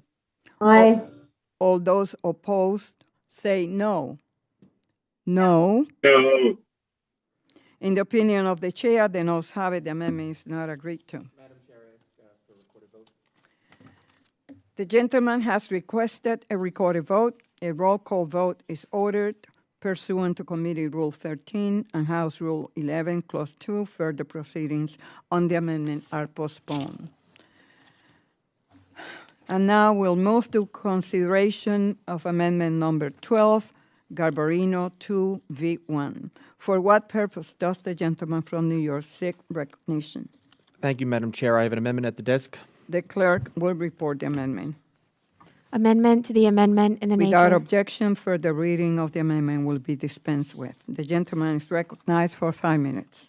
Thank you. Small businesses across the country have been crippled by the effects of and the response to the COVID-19 pandemic and the emergence of the Delta variant. No industry has been hit harder than the restaurant industry. The second largest private sector employer in the country has now seen more than 110,000 restaurants close since the pandemic began. Recent reports claim that the trend of closing restaurants that began in 2020 has continued into 2021. 17% of restaurants have closed in this country during the first half of this year. Once again, these small, family-owned entrepreneurs need our help and our assistance. Since being elected to Congress, I've focused on providing relief to our small businesses, especially to our restaurants, taverns, and eateries. Early on, I became a co-sponsor of the Restaurants Act, a bill that would inject $120 billion in restaurant relief for these struggling small businesses. To continue my early support for restaurants, I offered an amendment in this very committee that would have provided additional funding to the Restaurant Revitalization Fund from a proposed $25 billion to $45 billion in the American Rescue Plan. Unfortunately, the Restaurant Revitalization Fund was woefully underfunded by my colleagues, and I'm now a staunch supporter and co-sponsor of the ranking member's proposal known as the Entree Act to provide $60 billion in existing funds to properly fund the Restaurant Revitalization Fund.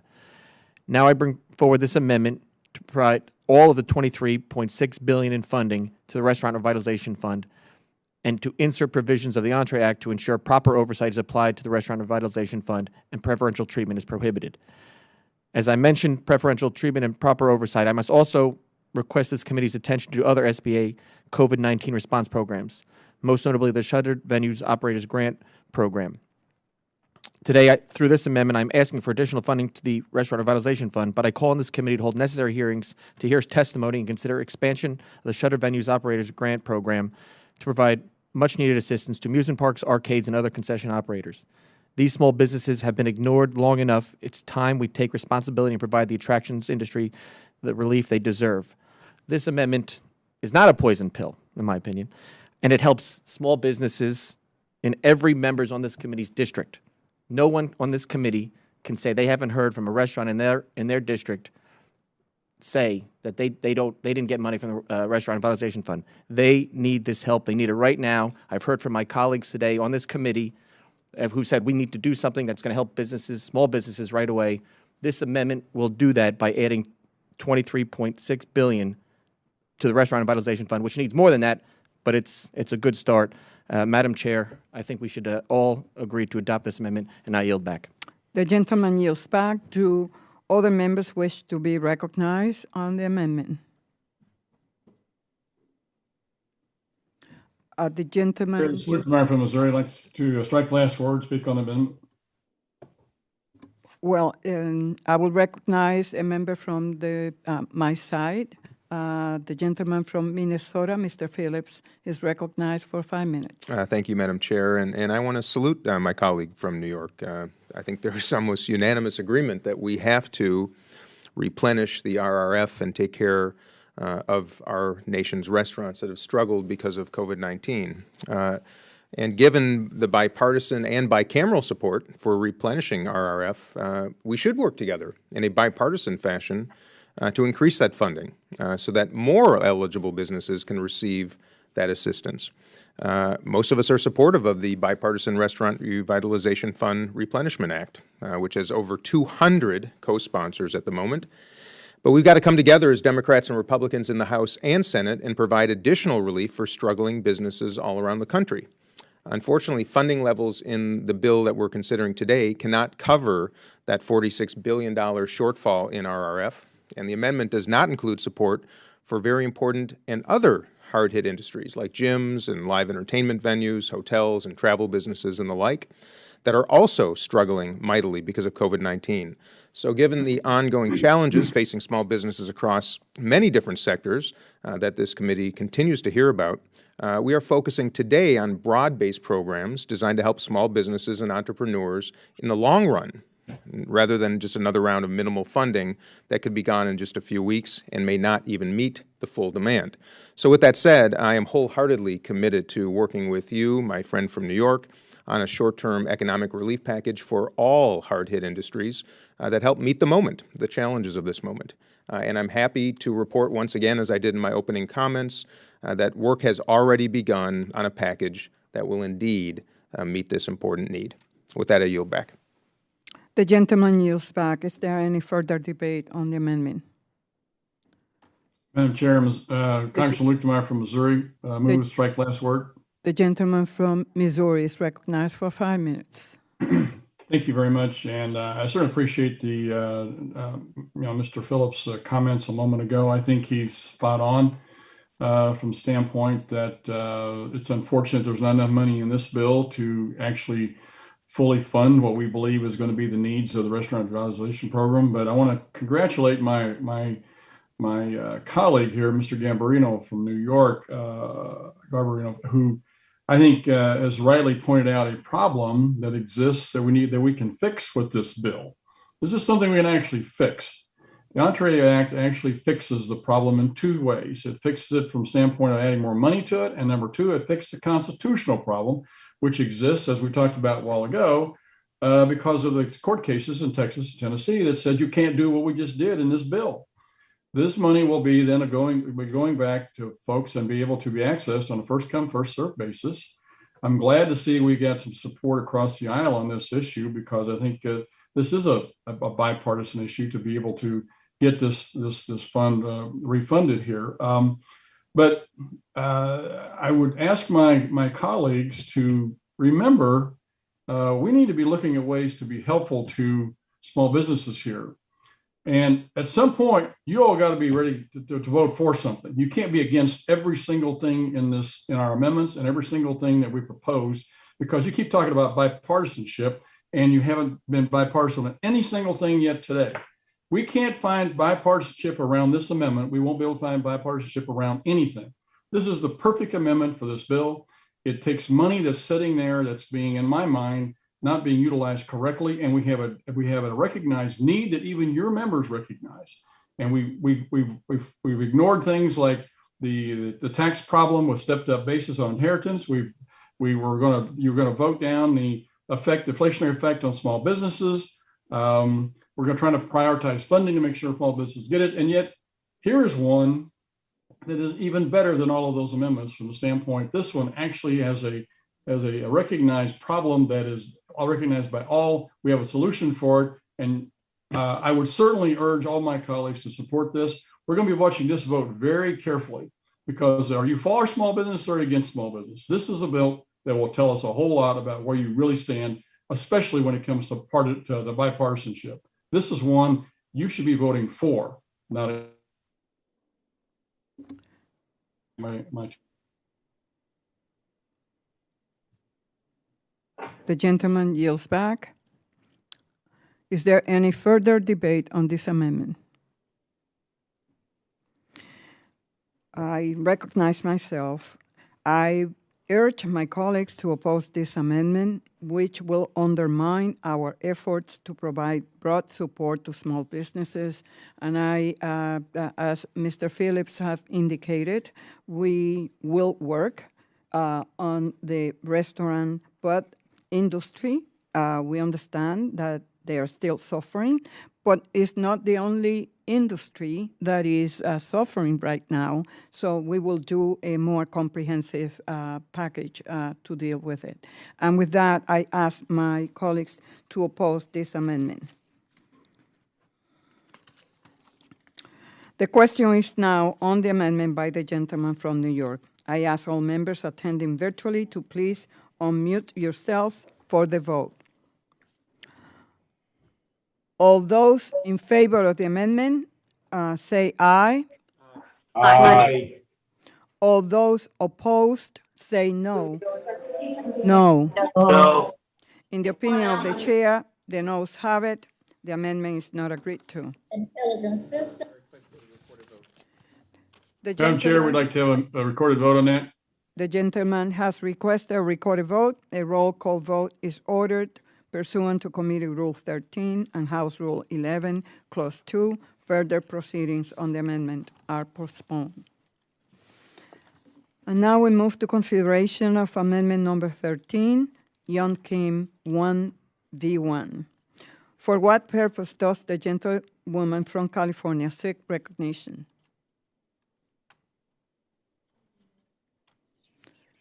The gentlelady is muted.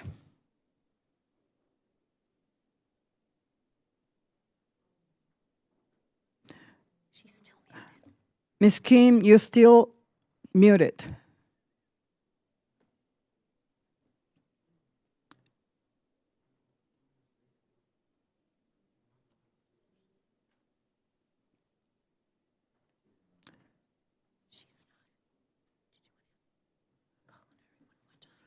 Ms. Kim, we cannot hear you.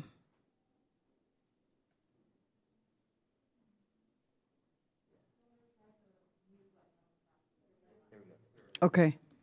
Can you see me now? Yes, we can see you and we can hear you.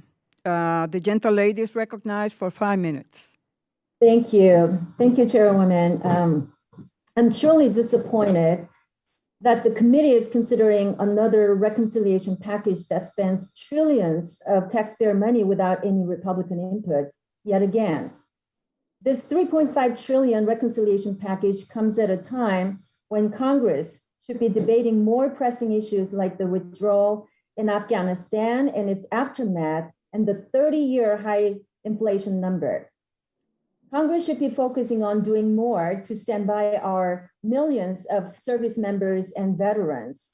We owe it to our constituents and we owe it to our country. My amendment is simple. It would direct the Interagency Task Force on Veteran Small Business Development to conduct a study on the lack of access to credit for veteran-owned small businesses when compared to non-veteran-owned small businesses. The findings and recommendations of this study will have to be submitted to Congress. An SBA study noted a decline in the establishment of small business among veterans. The study indicated that the cohort of veterans who served in World War II, the Korean War, the Vietnam War era were more likely to be self-employed relative to veterans serving since 2001 or Gulf War veterans. Further, a 2017 Federal Reserve Bank's Small Business Credit Survey noted veteran-owned small businesses saw lower credit approval rates when compared to non-veteran-owned businesses.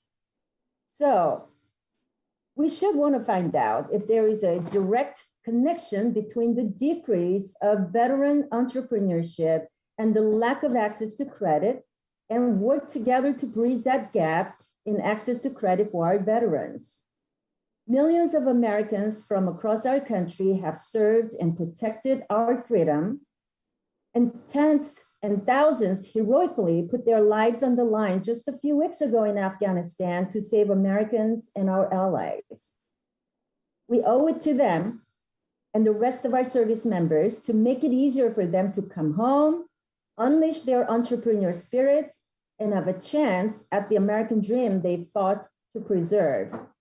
I urge my colleagues from both sides of the aisle to support my amendment. With that, I yield back the balance of my time. The gentlelady yields back. Do other members wish to be recognized on the amendment?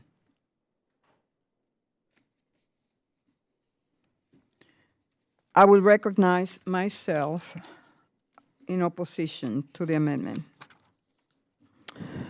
I share the priority of my colleague, Ms. Kim, regarding the challenges veterans face in accessing credit to start or grow a small business.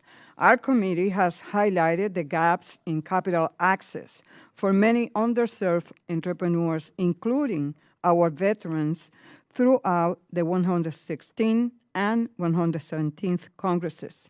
That is why our committee has, under the regular order process, approved legislation aimed at improving capital access for veteran entrepreneurs, including the Patriotic Employer Protection Act, authored by my colleague from New Jersey, Mr. Kim. This is an effort our committee can and should consider under the regular order process. Today, however, we are focused on proposals to boldly invest in the small firms in our critical industries, such as infrastructure, broadband, and childcare. Today's package includes many investment in veterans by providing resources for veteran-specific procurement and prioritizing capital needs. So, though I generally agree with we need to support our veterans entrepreneurs, especially with respect to capital access, I urge my colleagues to vote no on this amendment. With that said, I pledge to work with my colleagues on both sides of the aisle during the regular order process to keep exploring ways to improve access to capital for veterans. Is there any further debate on the amendment? Madam Chair, this is Congressman Luke Meyer from Missouri. Move strike last word. The gentleman is recognized for 5 minutes. Thank you very much. I appreciate your comments there. I think that you're spot on. Unfortunately, I think you need to be supporting this instead of working against it. I think it's a very good amendment that is definitely within the purview of this committee, the Veteran Small Business Development folks, and for us to conduct a study is quite appropriate. I certainly urge the adoption of the amendment. Of that, I yield back. Thank you. The gentleman yields back. So again, I am looking forward to working with both sides of the aisle, addressing accessing capital for our veterans. But this is long-term investments, making different programs that will help all businesses in this country. So the question is on the amendment by the gentlewoman from California. I ask all members attending virtually to please unmute yourself for the vote. All those in favor say aye. Aye. All those opposed say no. No. No. In the opinion of the chair, the noes have it. The amendment is not agreed to. Madam Chair, we ask for a recorded vote. The gentleman has requested a recorded vote. A roll call vote is ordered pursuant to Committee Rule 13 and House Rule 11, Clause 2. Further proceedings on the amendment are postponed. And now we move to consideration of amendment number 14, Young Kim 2V1. For what purpose does the gentlelady from California seek recognition? Madam Chair, I have an amendment at the desk. The clerk will report the amendment. Amendment to the amendment. Without objection, further reading of the amendment will be dispensed with. The gentlewoman is recognized for 5 minutes. Thank you, Madam Chair. My amendment would direct the SBA administrator to submit a report to Congress and testify before the committee on the effects of crime on small businesses in communities where local governments have decided to cut funding for or defund our law enforcement. Since 2020, our country has been enduring the deadliest crime wave in 2 decades. A USA Today, the July survey found that about 2/3 of respondents believe crime is worsening in their communities. From 2020 to 2021, portions of LA County covered by my congressional district has seen a nearly 30% increase in violent crimes. And property crimes have increased by more than 22% from 2020 to 2021. Given the alarming increase in crime rates, we ought to get to the bottom of how crime and decreasing resources for our law enforcement impacts the ability of entrepreneurs to establish new businesses or hire more workers. We simply do not know enough about the correlation between crime rates and the well-being of Main Street. And I think our country could be well served learning more about this correlation. The primary function of government is to keep our families and communities safe from bad actors. And if we're not doing everything possible to keep our communities safe, we're failing our country and our constituents. Let's not the reconciliation process get on the way of keeping our communities and small businesses safe. I urge my colleagues to support my amendment. Thank you, and I yield back. The gentlelady yields back. Do other members wish to be recognized on the amendment? Madam Chair, this is Congressman Luke Meyer from Missouri. Move strike last word. The gentleman from Missouri is recognized for 5 minutes. I spoke on an amendment similar to this by Mr. Stauber a while ago, so I won't be redundant. I'll just say my remarks still stand from previously. I think previous comments. I think we need to understand the impacts of the defund the police, of the restriction of funds to the police with regards to how it's affecting our small businesses. I think this is an appropriate way of going about it to get a study done to see that. With that, I yield back to the balance of my time. Urge the adoption amendment and yield back to the chairman. The gentleman yields back. Is there any further debate on the amendment? I will recognize myself. I oppose this amendment not because I do not share its aims. I'm opposing it because I refuse to let this amendment hamper the resources we are providing to small employers in every industry of this country by investing in more and better lending options. We can all agree that victims of crimes, including small businesses, need support of their local law enforcement and other local community institutions and services to recover and rebuild.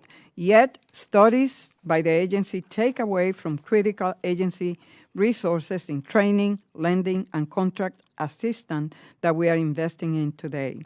For this reason, I oppose this amendment, and I urge my colleagues to do the same. The question is on the amendment by the gentlelady from California. I ask all members attending virtually to please unmute yourselves for the vote. All those in favor say aye. Aye. Aye. All those opposed say no. No. No. In the opinion of the chair, the noes have it. The amendment. Madam Chair, I ask for a recorded vote. The gentlelady has requested a recorded vote. A roll call vote is ordered pursuant to Committee Rule 13 and House Rule 11. Clause 2, further proceedings on the amendment are postponed. Now we move to consideration of amendment number 15, Van Dyne 1V1. For what purpose does the gentlelady from Texas seek recognition? To introduce an amendment, Mr. Chairman. The gentlelady have an amendment at the desk. The clerk will report the amendment. Amendment to the amendment.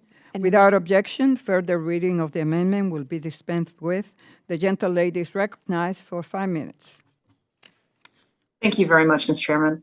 While the small business community is facing many issues and challenges right now, inflation is undoubtedly one of the greatest concerns. Inflation is up more than 7% since January. Clothing prices are up nearly 5%. Food prices are up 2.5%. And gas prices are up 45%. Yet we're debating a bill with the most significant spending in history, which undoubtedly will make this crisis worse. The amendment I'm putting forward has a simple yet important objective: prohibiting the monstrous spending in this bill if it exasperates the inflation tax currently imposed on working families by this administration. I've made this point multiple times in this committee. We cannot continue to put forth federal policies that actively make it harder for small businesses to survive and succeed. While the government and big companies are shielded from inflation, small businesses, who are the very backbone of our communities, are not. Over the last 18 months, we've added more than $5 trillion in new spending. And the bill we've marked up today would bring that closer to $10 trillion, an unprecedented amount. Yet the majority seems unable to resist leading our country down a perilous path. And for that reason, I urge my colleagues to support this amendment to protect our small businesses from an overzealous federal government that keeps creating policies designed to destroy them. Feeding inflation and continuing reckless spending is never the answer, but especially not at the expense of job creators and working families. I yield back the balance of my time. The gentlelady yields back. Do other members wish to be recognized on the amendment?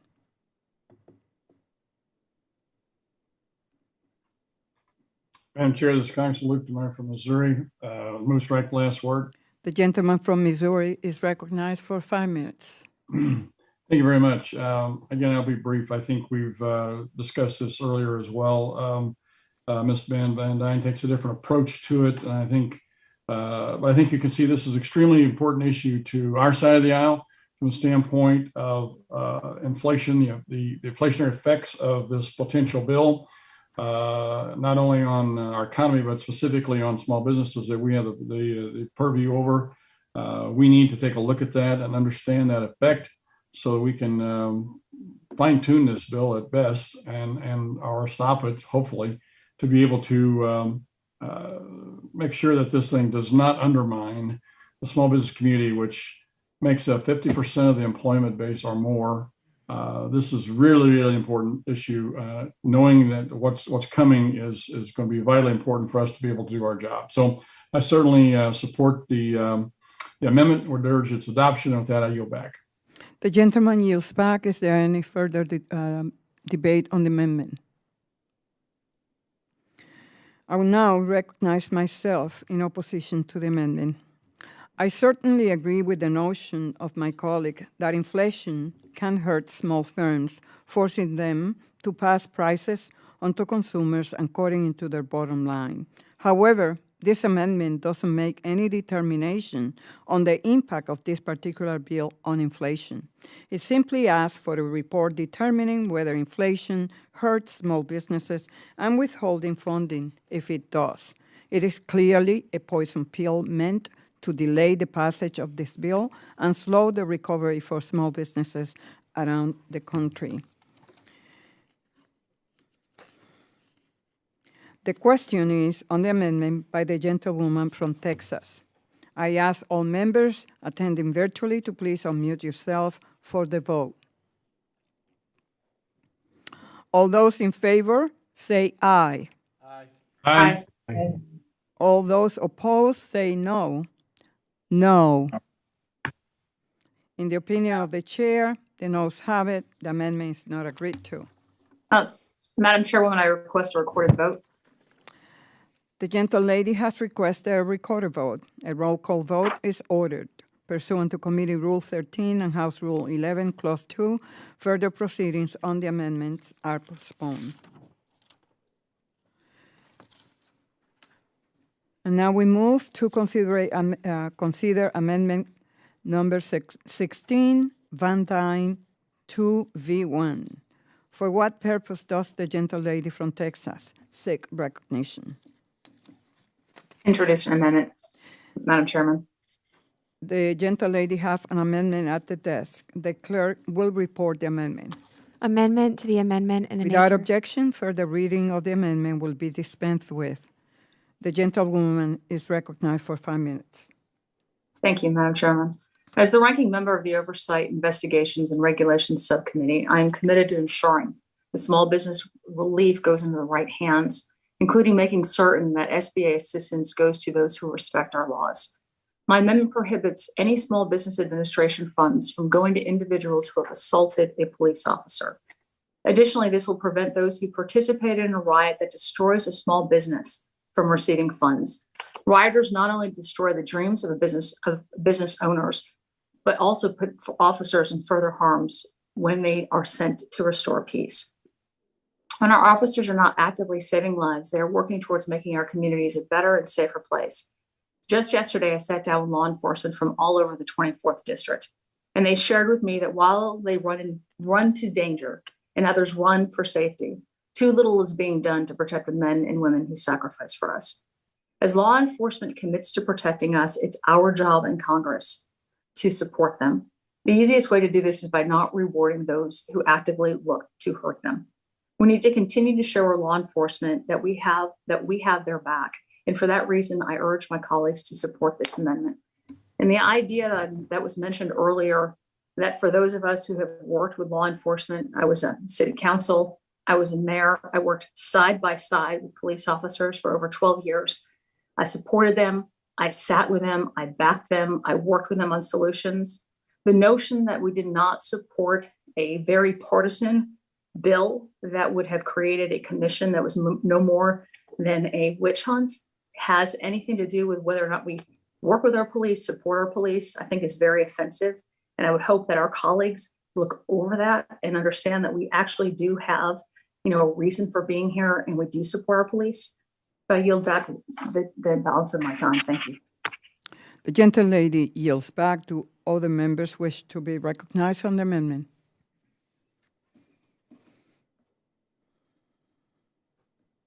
Madam Chair, this is Congressman Luke Meyer. I move to strike the last word. The gentleman from Missouri is recognized to strike the last word for 5 minutes.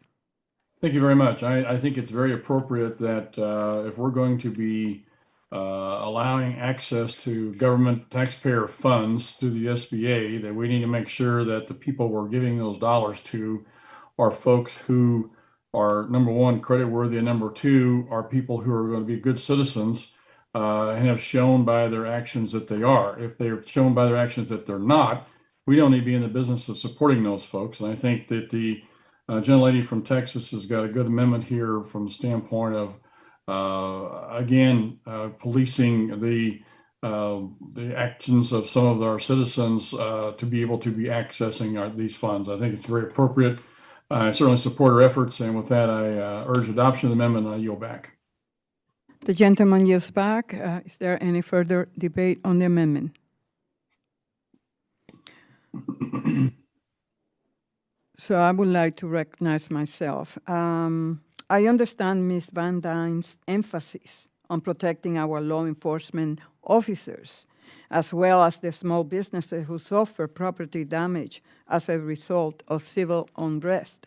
However, the rule change proposed in this amendment is redundant and unnecessary, as SBA regulations on ineligible businesses 13 CFR 120.110N already prohibit SBA assistants from going to businesses with an associate who is incarcerated, on probation, on parole, or has been indicted for a felony.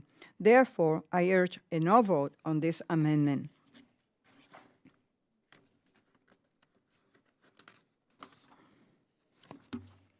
The question is on the amendment by the gentlewoman from Texas. I ask all members attending virtually to please unmute yourselves for the vote. All those in favor say aye. Aye. Aye. Aye. All those opposed say no. No. No. In the opinion of the chair, the noes have it. The amendment is not agreed to.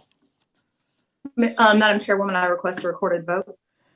The gentlelady has requested a recorded vote. A roll call vote is ordered pursuant to Committee Rule 13 and House Rule 11, Clause 2. Further proceedings on the amendment are postponed. And we move to consider amendment number 17, Donald's 1v1. For what purpose does the gentleman from Florida seek recognition? I have Madam Chair, I have an amendment at the desk. The clerk will report the amendment. Amendment to the amendment in the name. Without objection, further reading of the amendment will be dispensed with. The gentleman is recognized for 5 minutes. Thank you, Madam Chairwoman, and to the ranking member for the opportunity to offer this amendment. Members, this amendment's actually quite simple. We've been talking a lot in this markup about not trying to impede the progress of the $23.6 billion in funds that the Small Business Committee is actually going to be moving, most of it going to SBA. We don't want to impede it. We don't want to change any of the other funding. There's no desire to add to the restaurant portion of the funding, even though we all know that restaurants are the ones that have been hardest hit. So this amendment actually doesn't touch any funding at all. This amendment's actually quite simple. What this amendment would allow for is for twice a year for the next 10 years that the SBA administrator would testify before the Senate Committee on Small Business and Entrepreneurship and the House Committee on Small Business regarding the implementation of this title and any amendments made by the title. COVID-19 has made it abundantly clear that the American people deserve more transparency from the SBA. This administration and this Congress should continue to push, continuing to push trillions of dollars out of the pockets of hardworking taxpayers and taking it from future generations, deserve to have an ability to hear from the administrator that's implementing these programs and much more than just once per year. I think it's important, members, that if we're going to be spending or authorizing $23.6 billion, you never know around this town, trillions, billions, it's all play money these days, $23.6 billion, that the SBA administrators should actually be able to come in front of the people's representatives at least twice a year, considering the amount of programming that we're giving dollars to SBA to go ahead and implement. So I think this is a solid amendment. This does not impede the progress of the administration or SBA or even, the Democrats' ability to move this bill. This is simply just adding language that the SBA administrator will be available to the House and to the Senate twice a year instead of once a year, so we can have the necessary oversight on these funds for the people that we all represent. That is the amendment, and I yield back. The gentleman yields back. Do other members wish to be recognized on the amendment?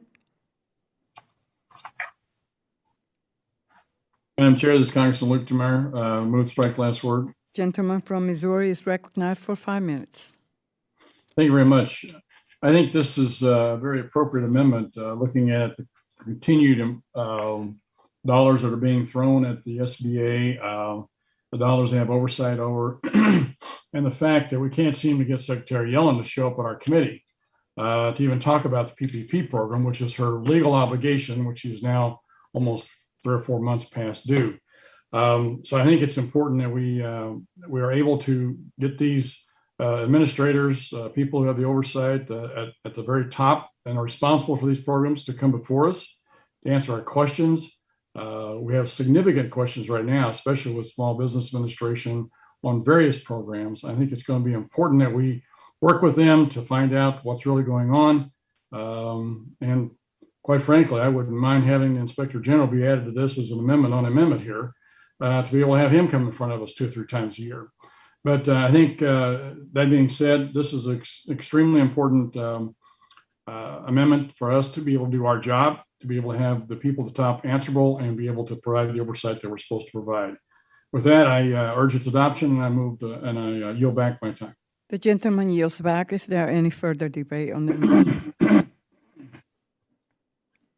I would now like to recognize myself. While I appreciate my colleagues' commitment to oversight, the committee has the authority to request the SBA administrator testify before the committee at any point. In fact, she testified before the committee in May, just a few short months after being sworn in as administrator on the economic relief programs. With that said, requiring the SBA administrator to testify from the administrative expenses of this bill takes away her focus and agency resources from the over $15 billion in direct lending, community advantage, SBIC, and direct debentures for small firms. I urge my colleagues to vote no on this amendment. Is there any further debate on the amendment? Seeing none, the question is on the amendment by the gentleman from Florida. I ask all members attending virtually to please unmute yourselves for the vote. All those in favor say aye. Aye. All those opposed say no. No. No. In the opinion of the chair, the noes have it. The amendment is not agreed to. Madam Chair, can I request a recorded vote on the amendment? The gentleman has requested a recorded vote. A roll call vote is ordered pursuant to Committee Rule 13 and House Rule 11, Clause 2. Further proceedings on the amendment are postponed. And now we move to consider amendment number 18, Donald's 2V1. For what purpose does the gentleman from Florida seek recognition? Madam Chair, I have an amendment at the desk. The clerk will report the amendment. Amendment to the amendment in the name. Without objection, further reading of the amendment will be dispensed with. The gentleman is recognized for 5 minutes. Thank you, Madam Chair. My amendment will provide $2 million in grant funding for the Small Business Development Centers, SBDCs, over the course of the fiscal year 2022 through fiscal year 2031. Providing these grants to veteran-owned small businesses will allow them to have access to expanded funding, financial resources, and additional outreach opportunities. To note, my amendment doesn't call for additional funding. It instead seeks to reallocate leftover funding that was previously appropriated to the SBA and converts that unused funds to various SBDC programs across the country. Currently, there are 10 small business development centers in the state of Florida and 1 SBDC that is located within my district, specifically at Florida Gulf Coast University in Fort Myers. With the recent failures that the current administration is having, not to mention Afghanistan, but so many others, reallocating unused funds to veterans in need will emphasize our appreciation for those who risk their lives to serve in the United States military. We can't forget those Americans who fought for our country, and converting this leftover funding to provide veteran-owned small businesses with the support, financial counseling, and management information they need to run a successful small business can only help them.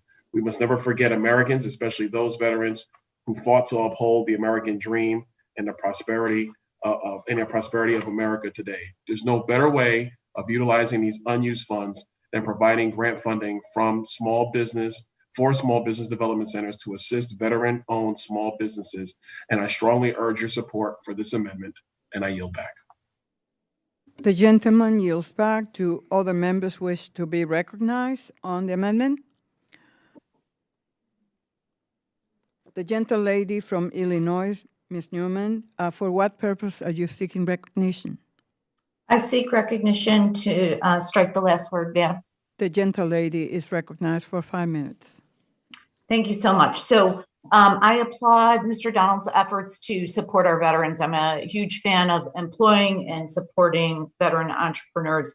And as a reminder, we did just that, right? In the last markup for HR 3469, the Veterans Entrepreneurial Act of 2021 supports our veterans holistically, and I'm really excited about that work. It's going to help a lot of veterans right in my district. So for that reason, I oppose the amendment offered by Congressman Donalds, which would strike the Office of Emerging Markets and redirect the funding for veteran-owned small business outreach.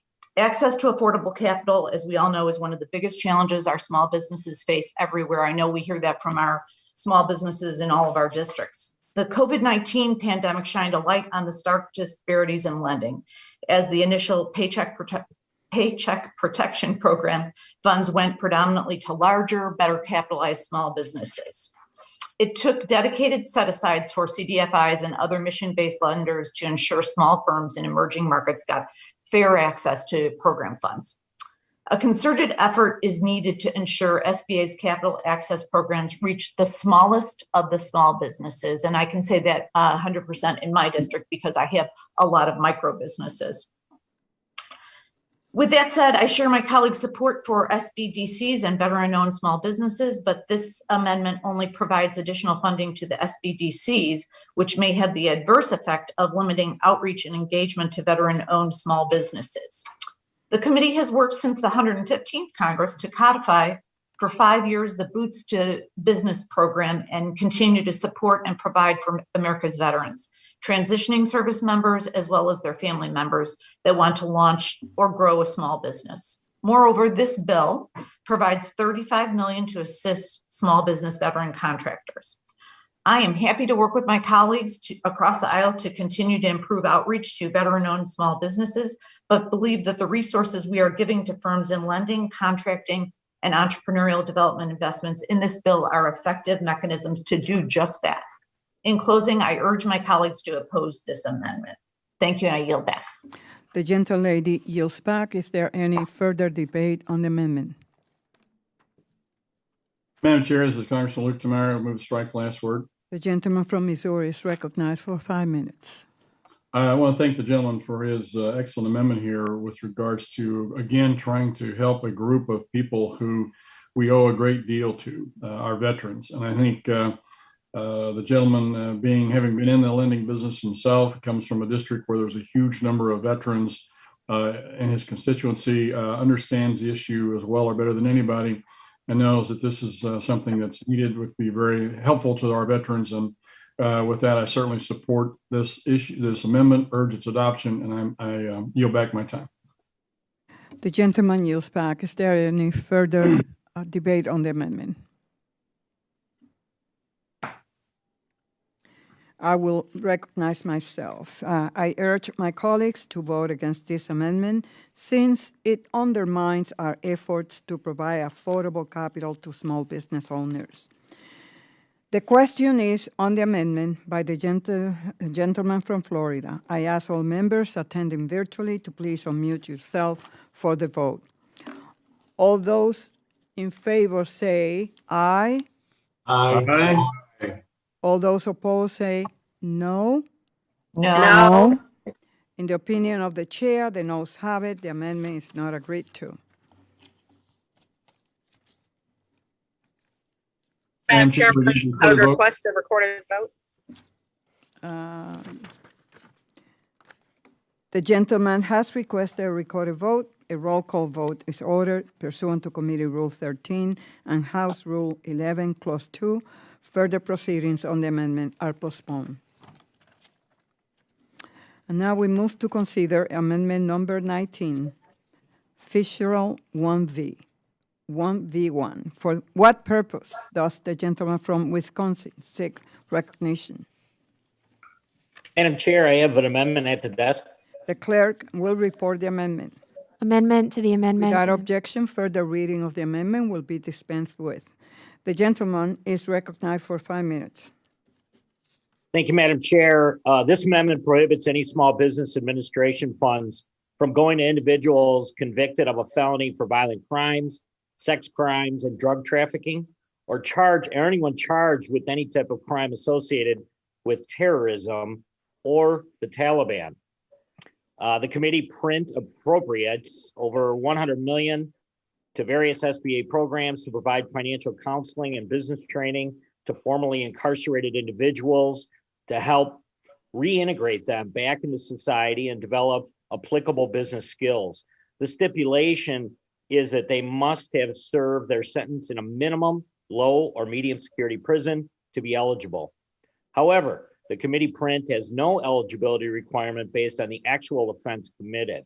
While most criminals convicted of violent crimes and terrorism will serve their sentences in maximum security prisons, those with slightly less heinous offenses may find their way to lower level facilities due to massive overcrowding or changes in state and federal sentencing guidelines for certain nonviolent drug crimes. We should be ensuring that the committee is not giving violent criminals or drug traffickers a loophole for which is access to SBA funding. This is a common sense language change, and I urge my colleagues to vote yes on this amendment, and I would yield back. The gentleman yields back. Do other members wish to be recognized on the amendment? Madam Chair. Who is seeking recognition, please? Albert from Minnesota, I'd like to strike the last word. The gentleman from Minnesota is recognized for 5 minutes. Thank you, Madam Chair. And thank you, Congressman Fitzgerald, for offering this important amendment. Over the last year, we have seen members of Congress embolden rioters in our communities. And even within the last month, we've seen our president embolden terrorists in the Middle East with his decision-making. Congresswoman Van Duyn offered an amendment earlier to prevent the SBA from providing assistance to criminals convicted of rioting.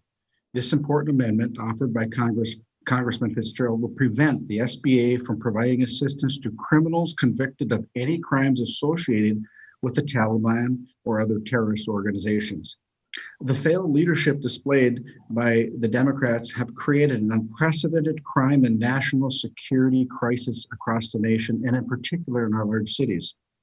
The very least we can do is prevent terrorists and rioters from accessing taxpayer dollars before the small business owners who are struggling to make ends meet in America. We need to prioritize these small businesses that are struggling and ensure that no money goes to terrorists or people that want to harm America or her citizens. Thanks again to the gentleman from Wisconsin and the gentle lady from Texas for offering these amendments today. And Madam Chair, I yield back. The gentleman yields back. Is there any further debate on the amendment? Madam Chair, this is Congressman Luke Meyer. I move strike the last word. The gentleman from Missouri is recognized for 5 minutes.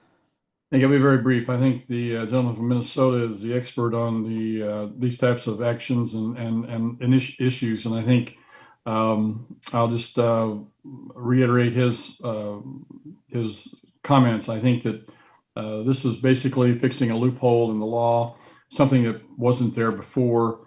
I think we need to make sure that we keep the dollars out of the wrong people's hands. And I think Congressman Fitzgerald's got a good amendment here to be able to do that. With that, urge its adoption, and I yield back my time. The gentleman yields back. Is there any further debate on the amendment? I will recognize myself in opposition to the amendment. I can appreciate Mr. Fitzgerald's interest in ensuring taxpayers-backed programs are preserved for law-abiding entrepreneurs.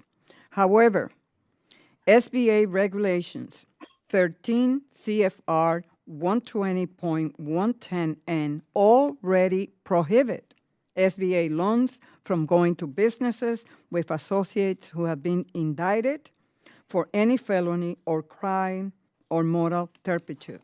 So the rule change proposed in this amendment is redundant and unnecessary.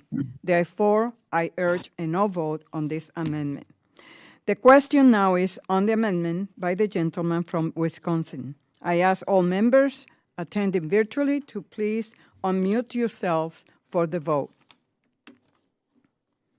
All those in favor say aye. Aye. Aye. Aye. All those opposed say no. No. No.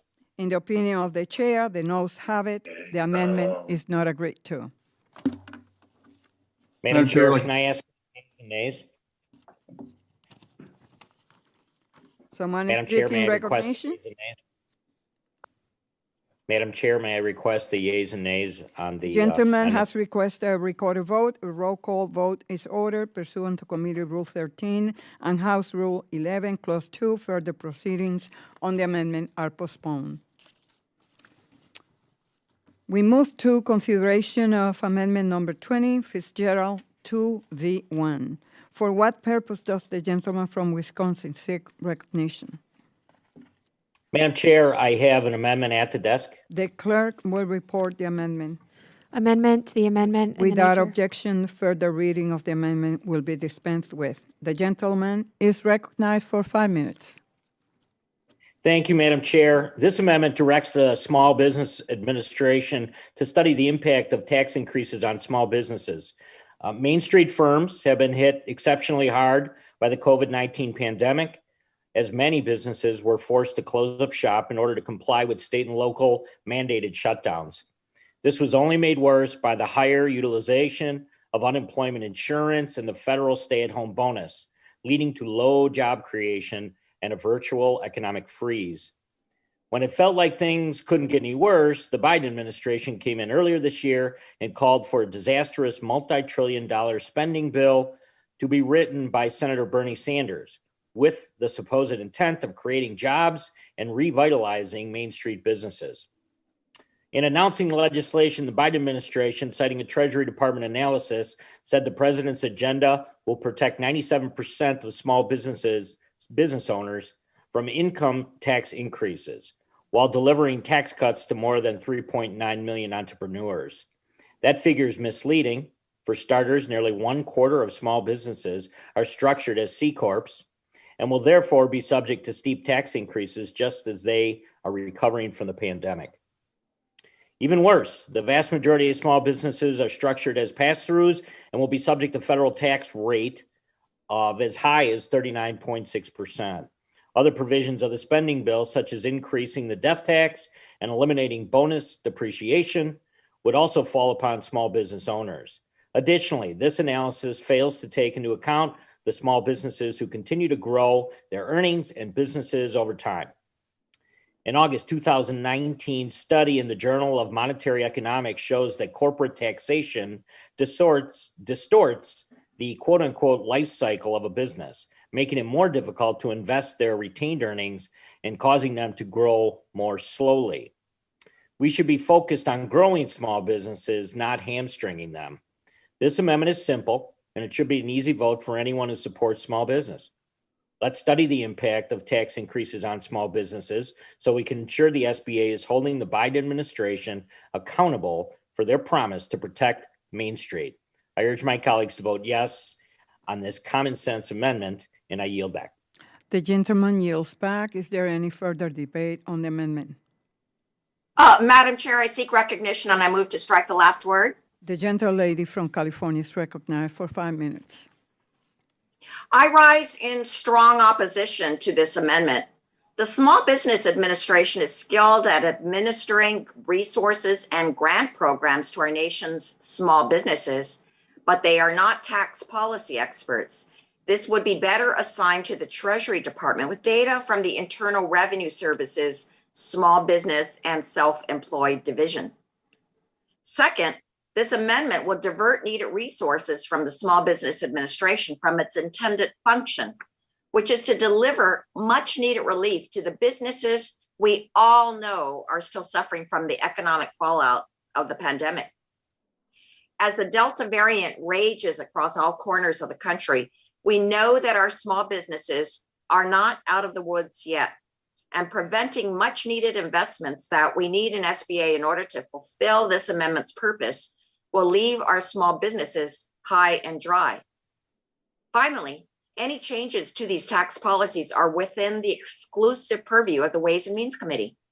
Any amendment to constrain or eliminate funding in our committee's jurisdiction to make historic investments to small businesses following a once-in-a-year pandemic based on what another committee may or may not do is a foolish concession of our committee responsibilities to help small businesses. For all these reasons, I oppose this amendment and I urge my colleagues to do the same, and I yield back. The gentlelady yields back. Is there any further debate on the amendment?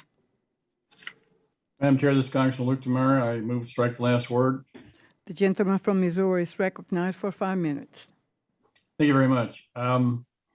I think, we've had a couple of amendments here, and this is another one we think is very important to be able to understand the effects of the tax increases in this huge monstrosity of a bill here with regards to the impact on small businesses and their employees and their employers. This only makes common sense for the previous gentlelady from California to make the comment that we need to taking money away from the programs. If we don't do it right, the programs aren't going to be effective. You've got to structure these things correctly. We need to know the impact of the tax bills here. Yes, we're not the committee of jurisdiction with regards to the tax law itself, but we need to know the impact on that so we can understand how these rules and how these tax laws or the changes in them are going to affect the businesses that we have the purview over. And then we can go to the Ways and Means people and say, hey, look, this is a really bad deal because it's going to cause this kind of effect, or it's a really good deal because it's going to have this kind of effect. If we don't know that, we can't be doing our job. And I think our job is to provide the oversight. It's very, very important that we understand that. And I think it's very important that we get to understand the effects of these tax increases. Back in prior to the pandemic, we understood and saw that the reducing of taxes and allowing the businesses and the individuals to keep those dollars and invest in themselves was key to the recovery we had and to the tremendous growth that we had in the economy. This is going the opposite direction. We anticipated having the opposite effect. It's going to devastate small businesses and our economy. And it's foolish to go forward without knowing for sure, with the proper amount of studies and CBO scoring and all the other think tanks out there, understanding and giving us information to understand the effects on small business and our economy as a whole. I certainly appreciate the gentleman's amendment, urge its adoption, and with that, I yield back. The gentleman yields back. Is there any further debate on the amendment?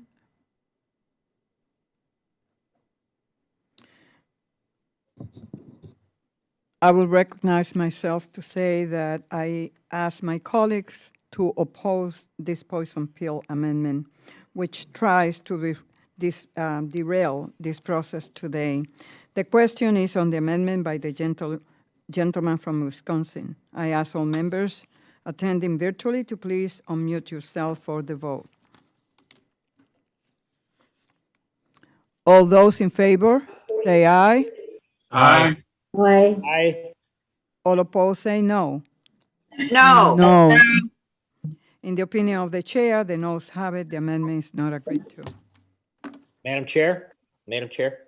Yes. Can I request the yeas and nays on that, Madam Chair? The gentleman has requested a recorded vote. A roll call is ordered pursuant to Committee Rule 13 and House Rule 11, Clause 2. Further proceedings on the amendment are postponed. Now we move to consideration of amendment number 9, Tenny 1V1. For what purpose does the gentle lady from New York seek recognition? Madam Chair, I have an amendment at the desk. The clerk will report the amendment. Amendment to the amendment in the Without nature of... objection, further reading of the amendment will be dispensed with. The gentle lady is recognized for 5 minutes. Thank you, Madam Chairman, and also Ranking Member Luke Meyer. Over the past decades, too many of our communities have been left behind as manufacturers have left the United States for foreign countries like China and Asia, especially in my community. For generations, these manufacturing jobs played an important role in moving Americans up on the social ladder, providing well-paying middle-class jobs and careers that could support families. In the absence of these opportunities, many have been forced to take lower-paying jobs or leave communities altogether, like mine, where the Industrial Revolution was actually started. Areas like the one I represent in Upstate have experienced this firsthand. To solve this economic crisis, I therefore call on my colleagues to support my amendment to redirect the $9.5 billion proposed for the unproven venture small business investment company facility to implementing bipartisan pro-jobs legislation, the American Innovation and Manufacturing Act. The current proposal in front of us today for the small business investment company completely fails to create new opportunities for the communities I represent in Central New York and the Southern Tier. It throws billions of dollars into an unproven program that's more focused on picking winners and losers than creating new opportunities for those left behind, regardless of their race, background, or beliefs. The reality is that investment capital today is highly concentrated by geography centered around hubs like Boston, New York City, San Francisco, while leaving much of the country behind. It also tends to flow disproportionately to the tech sector rather than more capital-intensive businesses in the manufacturing sector with longer profit horizons. And even though these manufacturing businesses often provide more jobs and opportunity to ordinary Americans, my amendment today, the American Innovation and Manufacturing Act, the AIM Act, will address this imbalance by providing $9.5 billion in long-term flexible debt for all registered SBA small business investment companies to invest in upstart manufacturing job creators.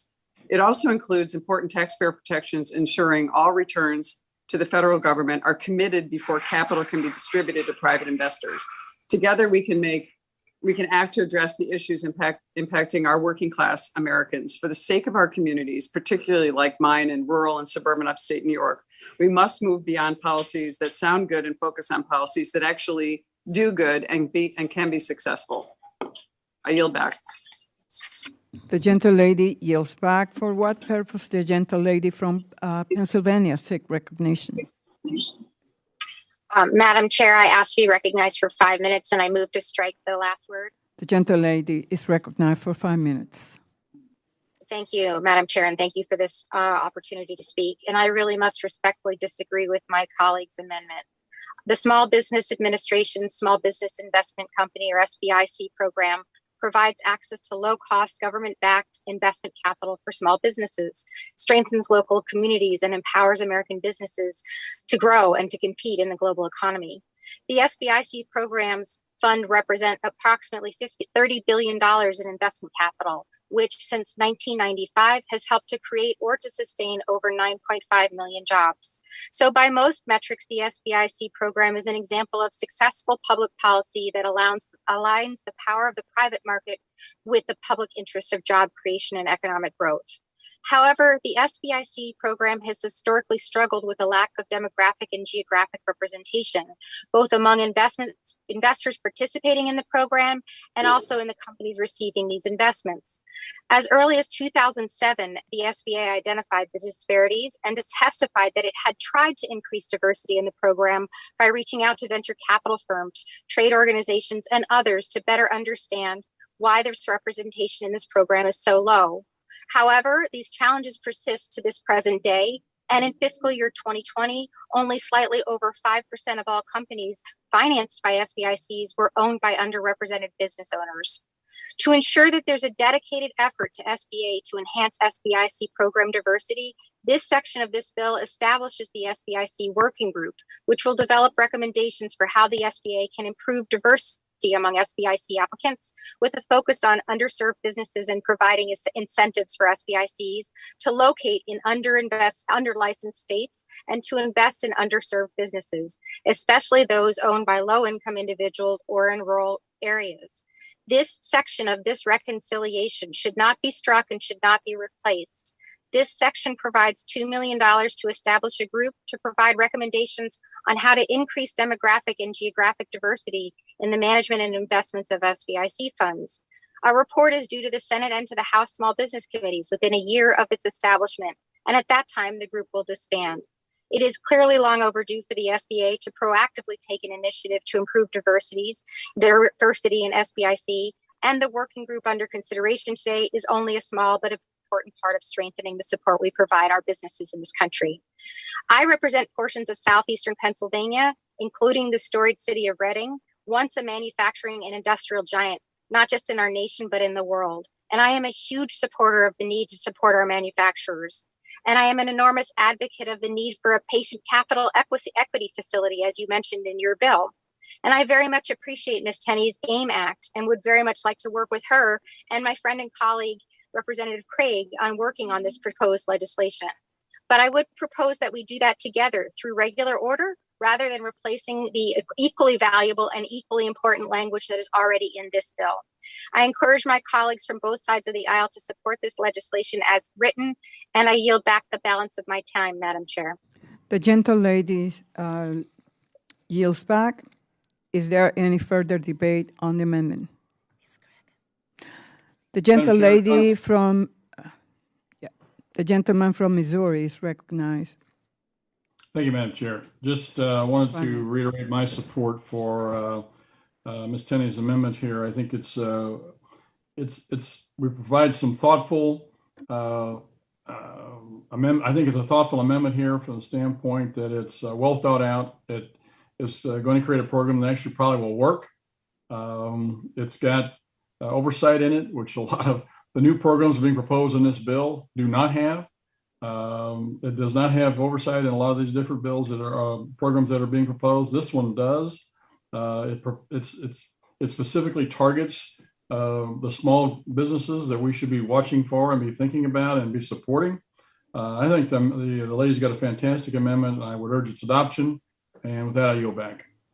The gentleman yields back. Is there any further debate on the amendment? The gentle lady from Minnesota is seeking recognition. Yes, thank you, Madam Chair. The last word. Thank you. I want to just take a moment to thank my colleague, Ms. Tenney, for her support of small manufacturers. I share her priority of creating great manufacturing jobs right here in the United States, across our country, and of course in each of our districts. That's exactly what the SBIC program does by investing in small manufacturers and increasing the diversity of investors within the SBIC through the Emerging Managers Program. I really do hope to continue to work with you, Ms. Tenney, on the AIM Act outside of the confines of the reconciliation process so that we can continue to strengthen the manufacturing sector. So while I agree we need to support our small manufacturers, I would just urge a no vote on this amendment to my colleagues. The gentlelady yields back. Is there any further debate on the amendment?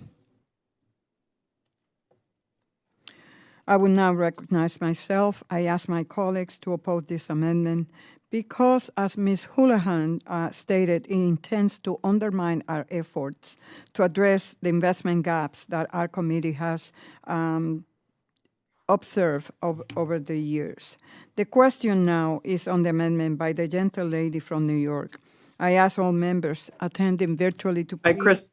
Madam Chair, I request a recorded vote. Not yet. I ask all members attending virtually to please unmute yourself for the vote. All those in favor say aye. Aye. Aye. All those opposed say no. No. No.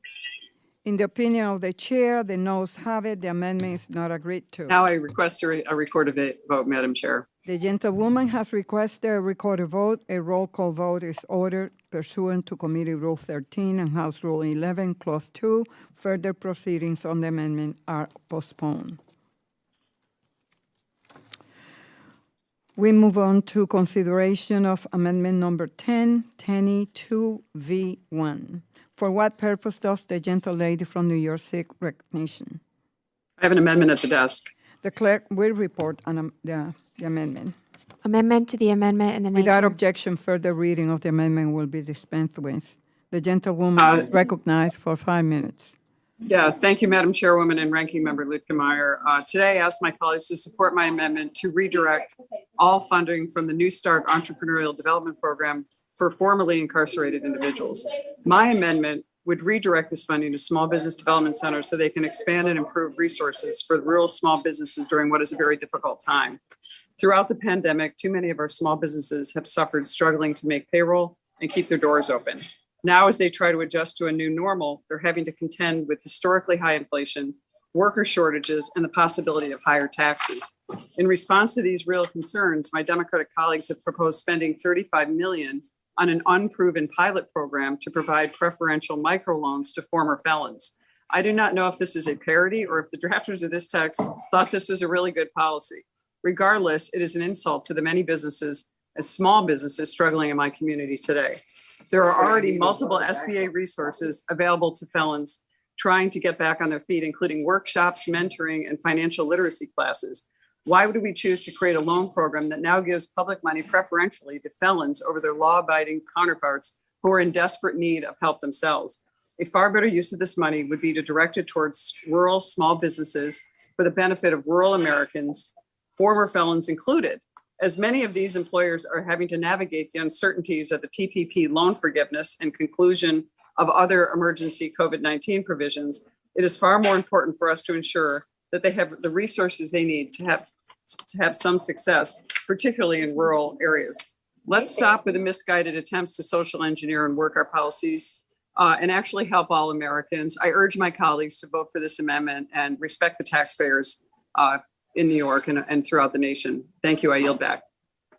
The gentlelady yields back. Do other members wish to be recognized on the amendment?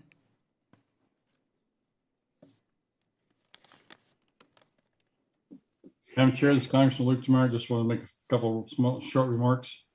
The gentleman is recognized for 5 minutes. Thank you very much.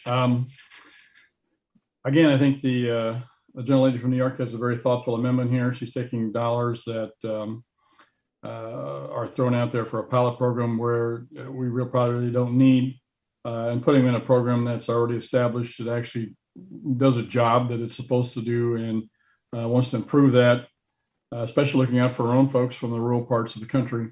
I think it's a very appropriate, very timely amendment. And with that, I urge its adoption and I yield back. The gentleman yields back. Do other members wish to be recognized on the amendment?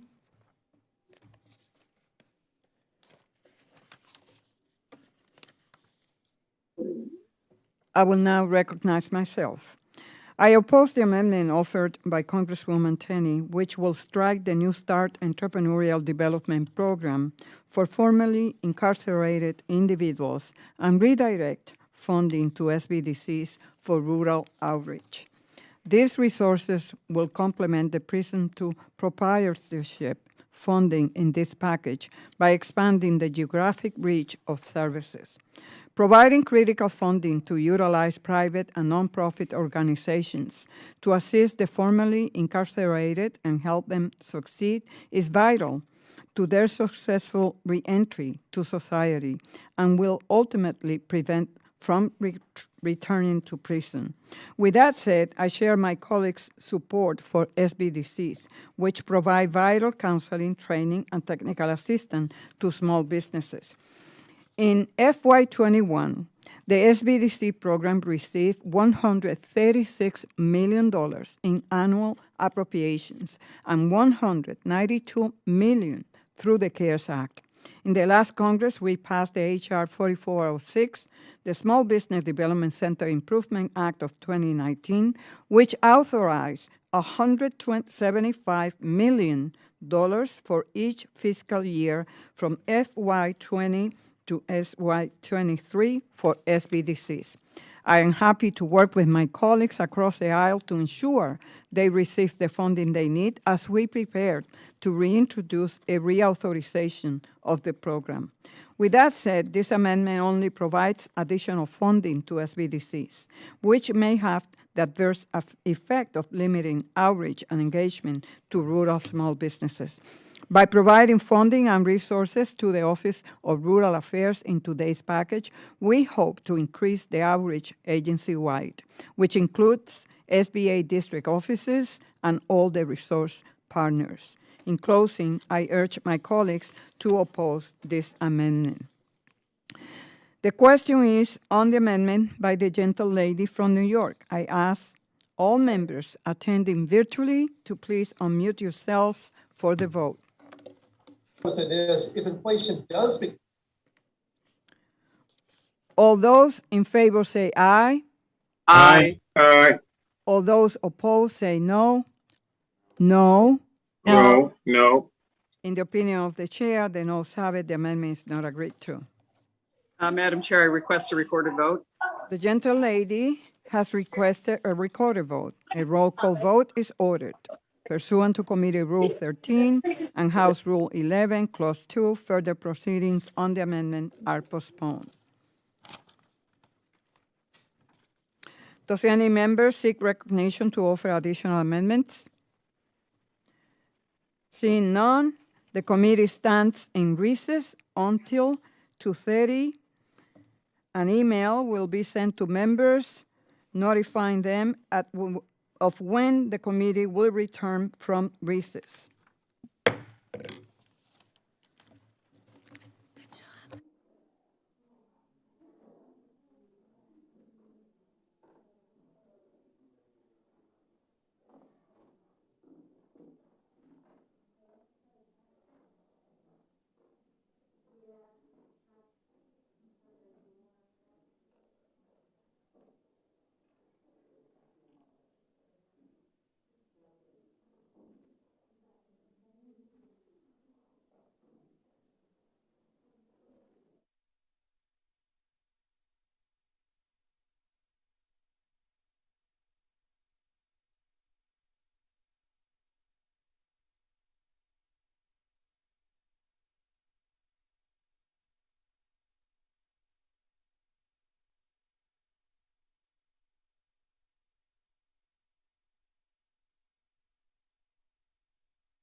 after the background bullshit that we have to do next, right, or whatever we're gonna do with that, after that, I don't think there's anything else that we need the committee do. Like, what is the plan? So we have been trying to get full funding. Yeah. Not sure how they're gonna pay for it, not sure what the vehicle is, but we have made progress in getting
Hello, everyone. As a reminder, please have your camera turned on for the full time during the voting session. Thank you.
Hello, everyone. As a reminder, we cannot begin until you have your camera on. Please ensure that it is turned on so we can begin the voting process. Thank you.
Good afternoon.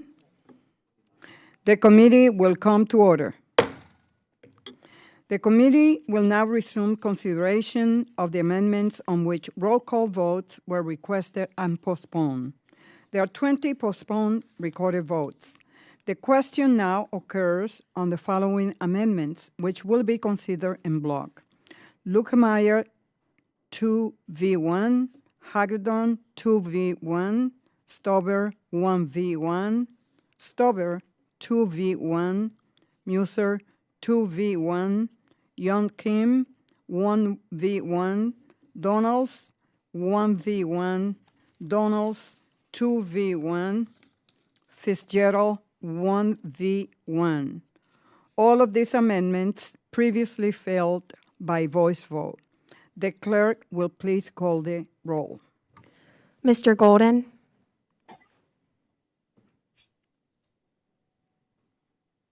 Mr. Golden, please unmute yourself.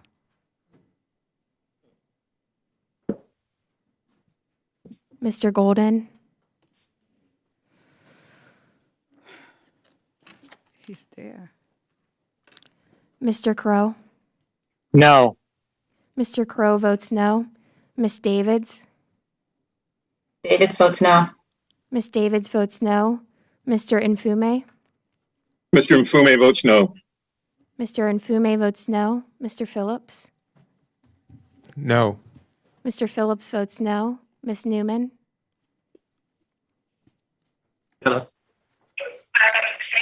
Miss Newman?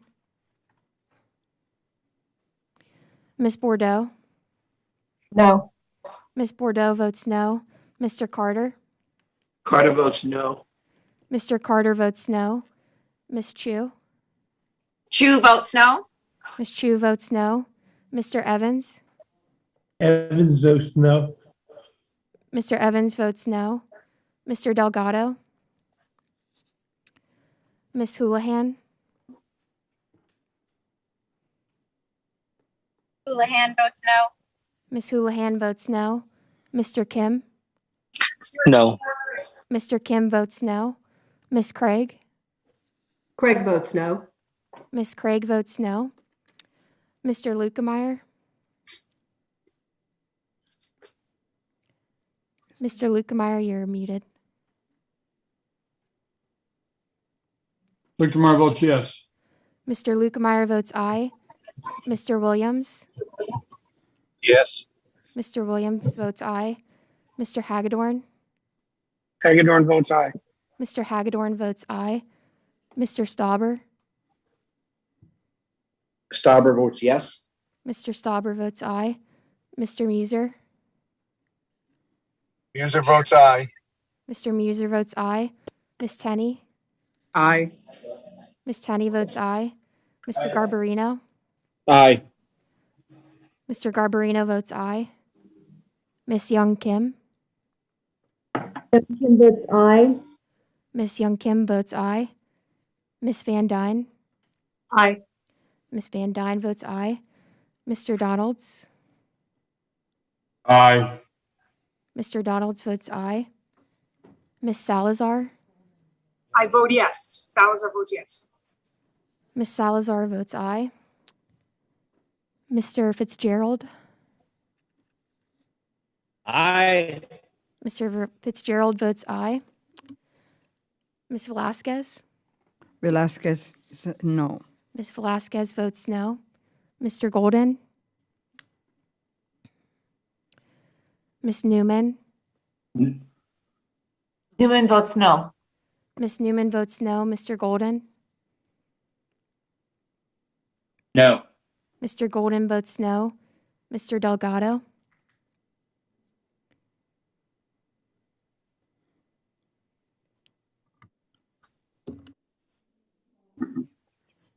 Mr. Delgado, unmute yourself, please. Delgado votes no. Mr. Delgado votes no.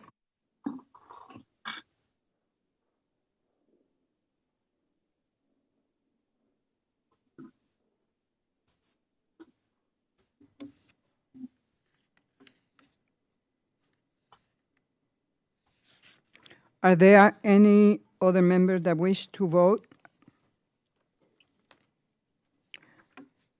The clerk will report the tally.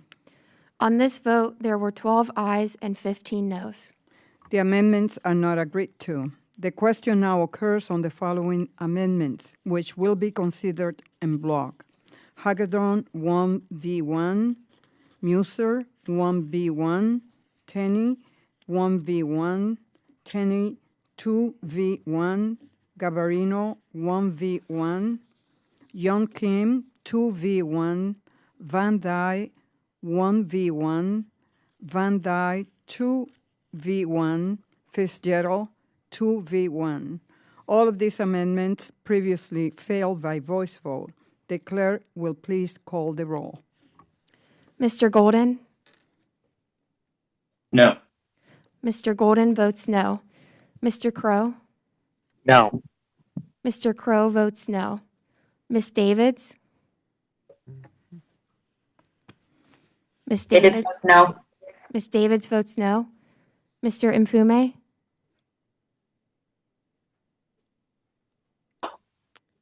Mr. Mfume? Mr. Mfume votes no. Mr. Mfume votes no. Mr. Phillips? Phillips votes no. Mr. Phillips votes no. Ms. Newman? Newman votes no. Ms. Newman votes no. Ms. Bordeaux? Bordeaux votes no. Ms. Bordeaux votes no. Mr. Carter? Carter votes no. Mr. Carter votes no. Ms. Chu? Chu votes no. Ms. Chu votes no. Mr. Evans? Evans votes no. Mr. Evans votes no. Mr. Delgado? Delgado votes no. Mr. Delgado votes no. Ms. Houlihan? Houlihan votes no. Ms. Houlihan votes no. Mr. Kim? Kim votes no. Mr. Kim votes no. Ms. Craig? Craig votes no. Ms. Craig votes no. Mr. Lukemeyer? Meyer votes aye. Mr. Lukemeyer votes aye. Mr. Williams? Yes. Mr. Williams votes aye. Mr. Hagedorn? Hagedorn votes aye. Mr. Hagedorn votes aye. Mr. Stauber? Stauber votes aye. Mr. Stauber votes aye. Mr. Muser? Muser votes aye. Mr. Muser votes aye. Ms. Tenney? Aye. Ms. Tenney votes aye. Mr. Garbarino? Aye. Mr. Garbarino votes aye. Ms. Young Kim? Young Kim votes aye. Ms. Young Kim votes aye. Ms. Van Dyne? Aye. Ms. Van Dyne votes aye. Mr. Donalds? Aye. Mr. Donalds votes aye. Ms. Salazar? Salazar votes yes. Ms. Salazar votes aye. Mr. Fitzgerald? Aye. Mr. Fitzgerald votes aye. Ms. Velasquez? Velasquez votes no. Ms. Velasquez votes no. Are there any other members that wish to vote? The clerk will report the tally. On this vote, there were 12 ayes and 15 noes. The amendments are not agreed to. The question is now on Gabarino 2v1. The clerk will please call the roll. Mr. Golden? No. Mr. Golden votes no. Mr. Crow? No. Mr. Crow votes no. Ms. Davids? Davids votes no. Ms. Davids votes no. Mr. Mfume? Mr. Mfume votes no. Mr. Mfume votes no. Mr. Phillips? No. Mr. Phillips votes no. Ms. Newman? Newman votes no. Ms. Newman votes no. Ms. Bordeaux? Bordeaux votes no. Ms. Bordeaux votes no. Mr. Carter?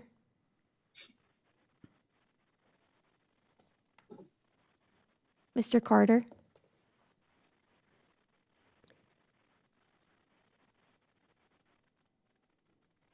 Ms. Chu?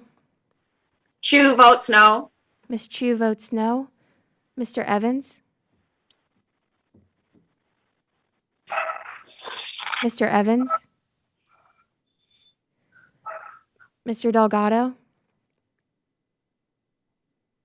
No. Mr. Delgado votes no. Ms. Houlihan? No. Ms. Houlihan votes no. Mr. Kim? No. Mr. Kim votes no. Ms. Craig? Craig votes no. Ms. Craig votes no. Mr. Lukemeyer? Lukemeyer votes aye. Mr. Lukemeyer votes aye. Mr. Williams? Yes. Mr. Williams votes aye. Mr. Hagedorn? Hagedorn votes aye. Mr. Hagedorn votes aye. Mr. Stauber? Stauber votes aye. Mr. Stauber votes aye. Mr. Muser? Muser votes aye. Mr. Muser votes aye. Ms. Tenney? Aye. Ms. Tenney votes aye. Mr. Garbarino? Aye. Mr. Garbarino votes aye. Ms. Young Kim? Young Kim votes aye. Ms. Young Kim votes aye. Ms. Van Dyne? Aye. Ms. Van Dyne votes aye. Mr. Donalds? Aye. Mr. Donalds votes aye. Ms. Salazar? Salazar votes yes. Ms. Salazar votes aye. Mr. Fitzgerald? Aye. Mr. Fitzgerald votes aye. Ms. Velasquez? Alaska votes no. Ms. Velasquez votes no. Mr. Carter? Madam Chair, I'm not sure if I voted. Is that Mr. Carter? Mr. Carter? I'm sorry, could you? Carter votes no. Mr. Carter votes no. Mr. Evans? Evans votes no. Mr. Evans votes no. Are there any other members that wish to vote? The clerk will report the tally. On this vote, there were 12 ayes and 15 noes. The amendment is not agreed to. The next question is on Lukemeyer 1v1. The clerk will please call the roll. Mr. Golden? No. Mr. Golden votes no. Mr. Crow? No. Mr. Crow votes no. Ms. Davids? Davids votes no. Ms. Davids votes no. Mr. Mfume? Mr. Mfume votes no. Mr. Mfume votes no. Mr. Phillips? Phillips votes no. Mr. Phillips votes no. Ms. Newman? Newman votes no. Ms. Newman votes no. Ms. Bordeaux? Bordeaux votes no. Ms. Bordeaux votes no. Mr. Carter? No. Carter votes no. Mr. Carter votes no. Ms. Chu? Chu votes no. Ms. Chu votes no. Mr. Evans? Evans votes no. Mr. Evans votes no. Mr. Delgado? Delgado votes no. Mr. Delgado votes no. Ms. Houlihan? No. Ms. Houlihan votes no. Mr. Kim? No. Mr. Kim votes no. Ms. Craig? Craig votes no. Ms. Craig votes no. Mr. Lukemeyer? Lukemeyer votes yes. Aye. Mr. Lukemeyer votes aye. Mr. Williams? Mr. Williams? Mr. Williams?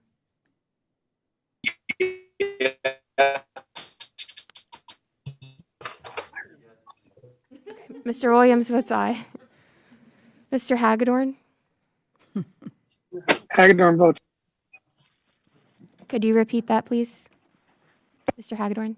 This is the Luke part. Hagedorn votes aye. Mr. Hagedorn votes aye.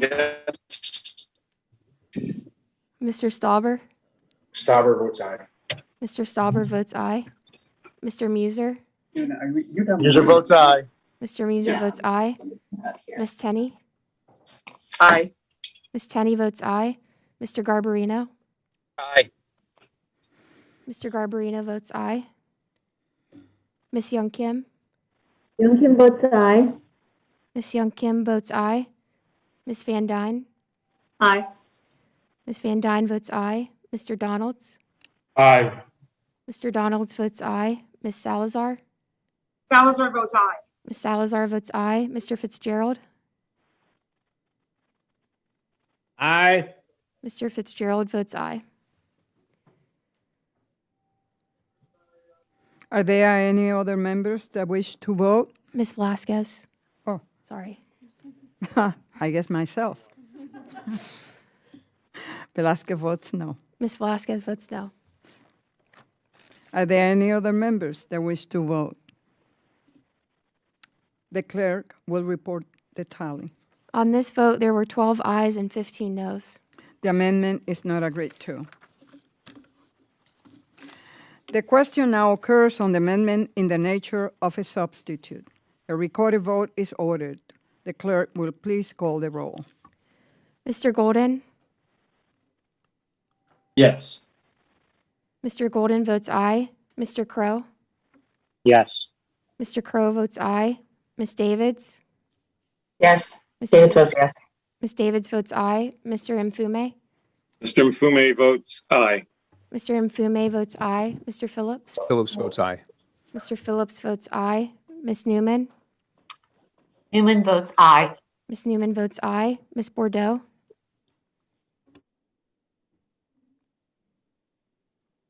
Ms. Bordeaux. Mr. Carter. Carter votes aye. Mr. Carter votes aye. Ms. Chu. Chu votes aye. Ms. Chu votes aye. Mr. Evans. Evans votes aye. Mr. Evans votes aye. Mr. Delgado. Delgado votes aye. Mr. Delgado votes aye. Ms. Houlihan. Aye. Ms. Houlihan votes aye. Mr. Kim. Aye. Mr. Kim votes aye. Ms. Craig. Craig votes aye. Ms. Craig votes aye. Mr. Lukemeyer. Lukemeyer votes no. Mr. Lukemeyer votes no. Mr. Williams. No. Mr. Williams votes no. Mr. Hagedorn. Hagedorn votes no. Mr. Hagedorn votes no. Mr. Stauber. Stauber votes no. Mr. Stauber votes no. Mr. Muser. No. Mr. Muser votes no. Ms. Tenney. No. Ms. Tenney votes no. Mr. Garbarino. No. Mr. Garbarino votes no. Ms. Young Kim. Young Kim votes no. Ms. Young Kim votes no. Ms. Van Dyne. No. Ms. Van Dyne votes no. Mr. Donalds. No. Mr. Donalds votes no. Ms. Salazar. Salazar votes no. Ms. Salazar votes no. Mr. Fitzgerald. No. Mr. Fitzgerald votes no. Ms. Velasquez. Ms. Velasquez votes aye. Ms. Bordeaux. Yes. Ms. Bordeaux Bordeaux votes votes yes. aye.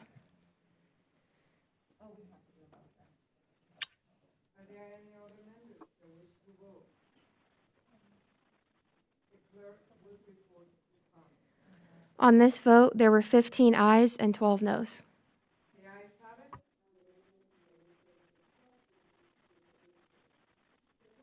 Occurs on the committee print as amended.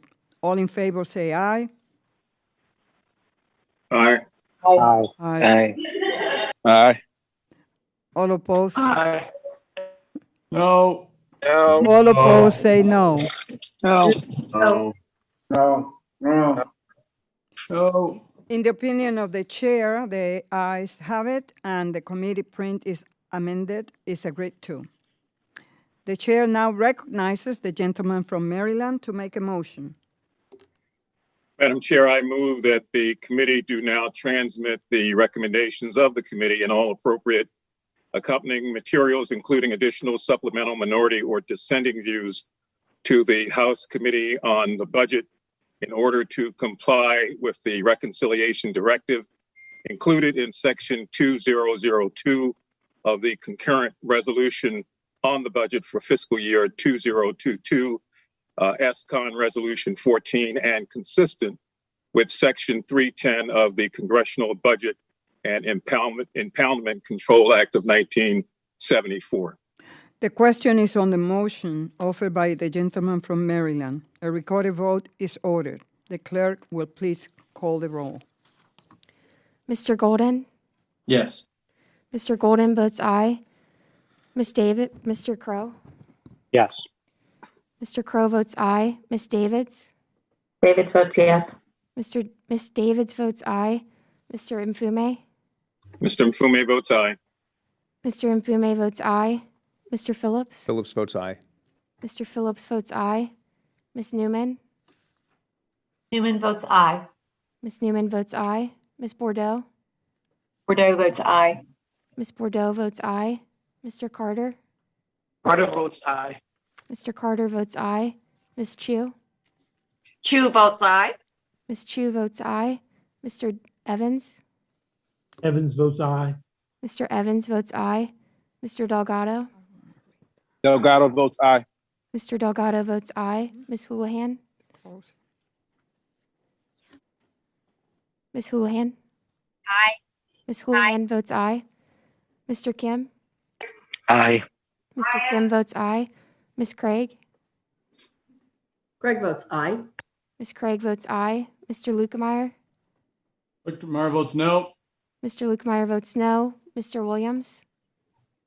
No. Mr. Williams votes no. Mr. Hagedorn? Hagedorn votes no. Mr. Hagedorn votes no. Mr. Stauber? Stauber votes no. Mr. Stauber votes no. Mr. Muser? No. Mr. Muser votes no. Ms. Tenney? No. Ms. Tenney votes no. Mr. Garbarino? No. Mr. Garbarino votes no. Ms. Young Kim? Young Kim votes no. Ms. Young Kim votes no. Ms. Van Dyne? No. Ms. Van Dyne votes no. Mr. Donalds? No. Mr. Donalds votes no. Ms. Salazar? Salazar votes no. Ms. Salazar votes no. Mr. Fitzgerald? No. Mr. Fitzgerald votes no. Ms. Velasquez? Velasquez votes aye. Ms. Velasquez votes aye. Are there any other members that wish to vote? The clerk will report the tally. On this vote, there were 15 ayes and 12 noes. The ayes have it, and the motion is agreed to. Without objection, the committee staff is authorized to correct punctuation, make other necessary technical corrections, and conforming changes. Members will have 2 business days to file additional supplemental dissenting and minority views. Let me thank all the members for your participation and hard work today. Without objection, the meeting is adjourned.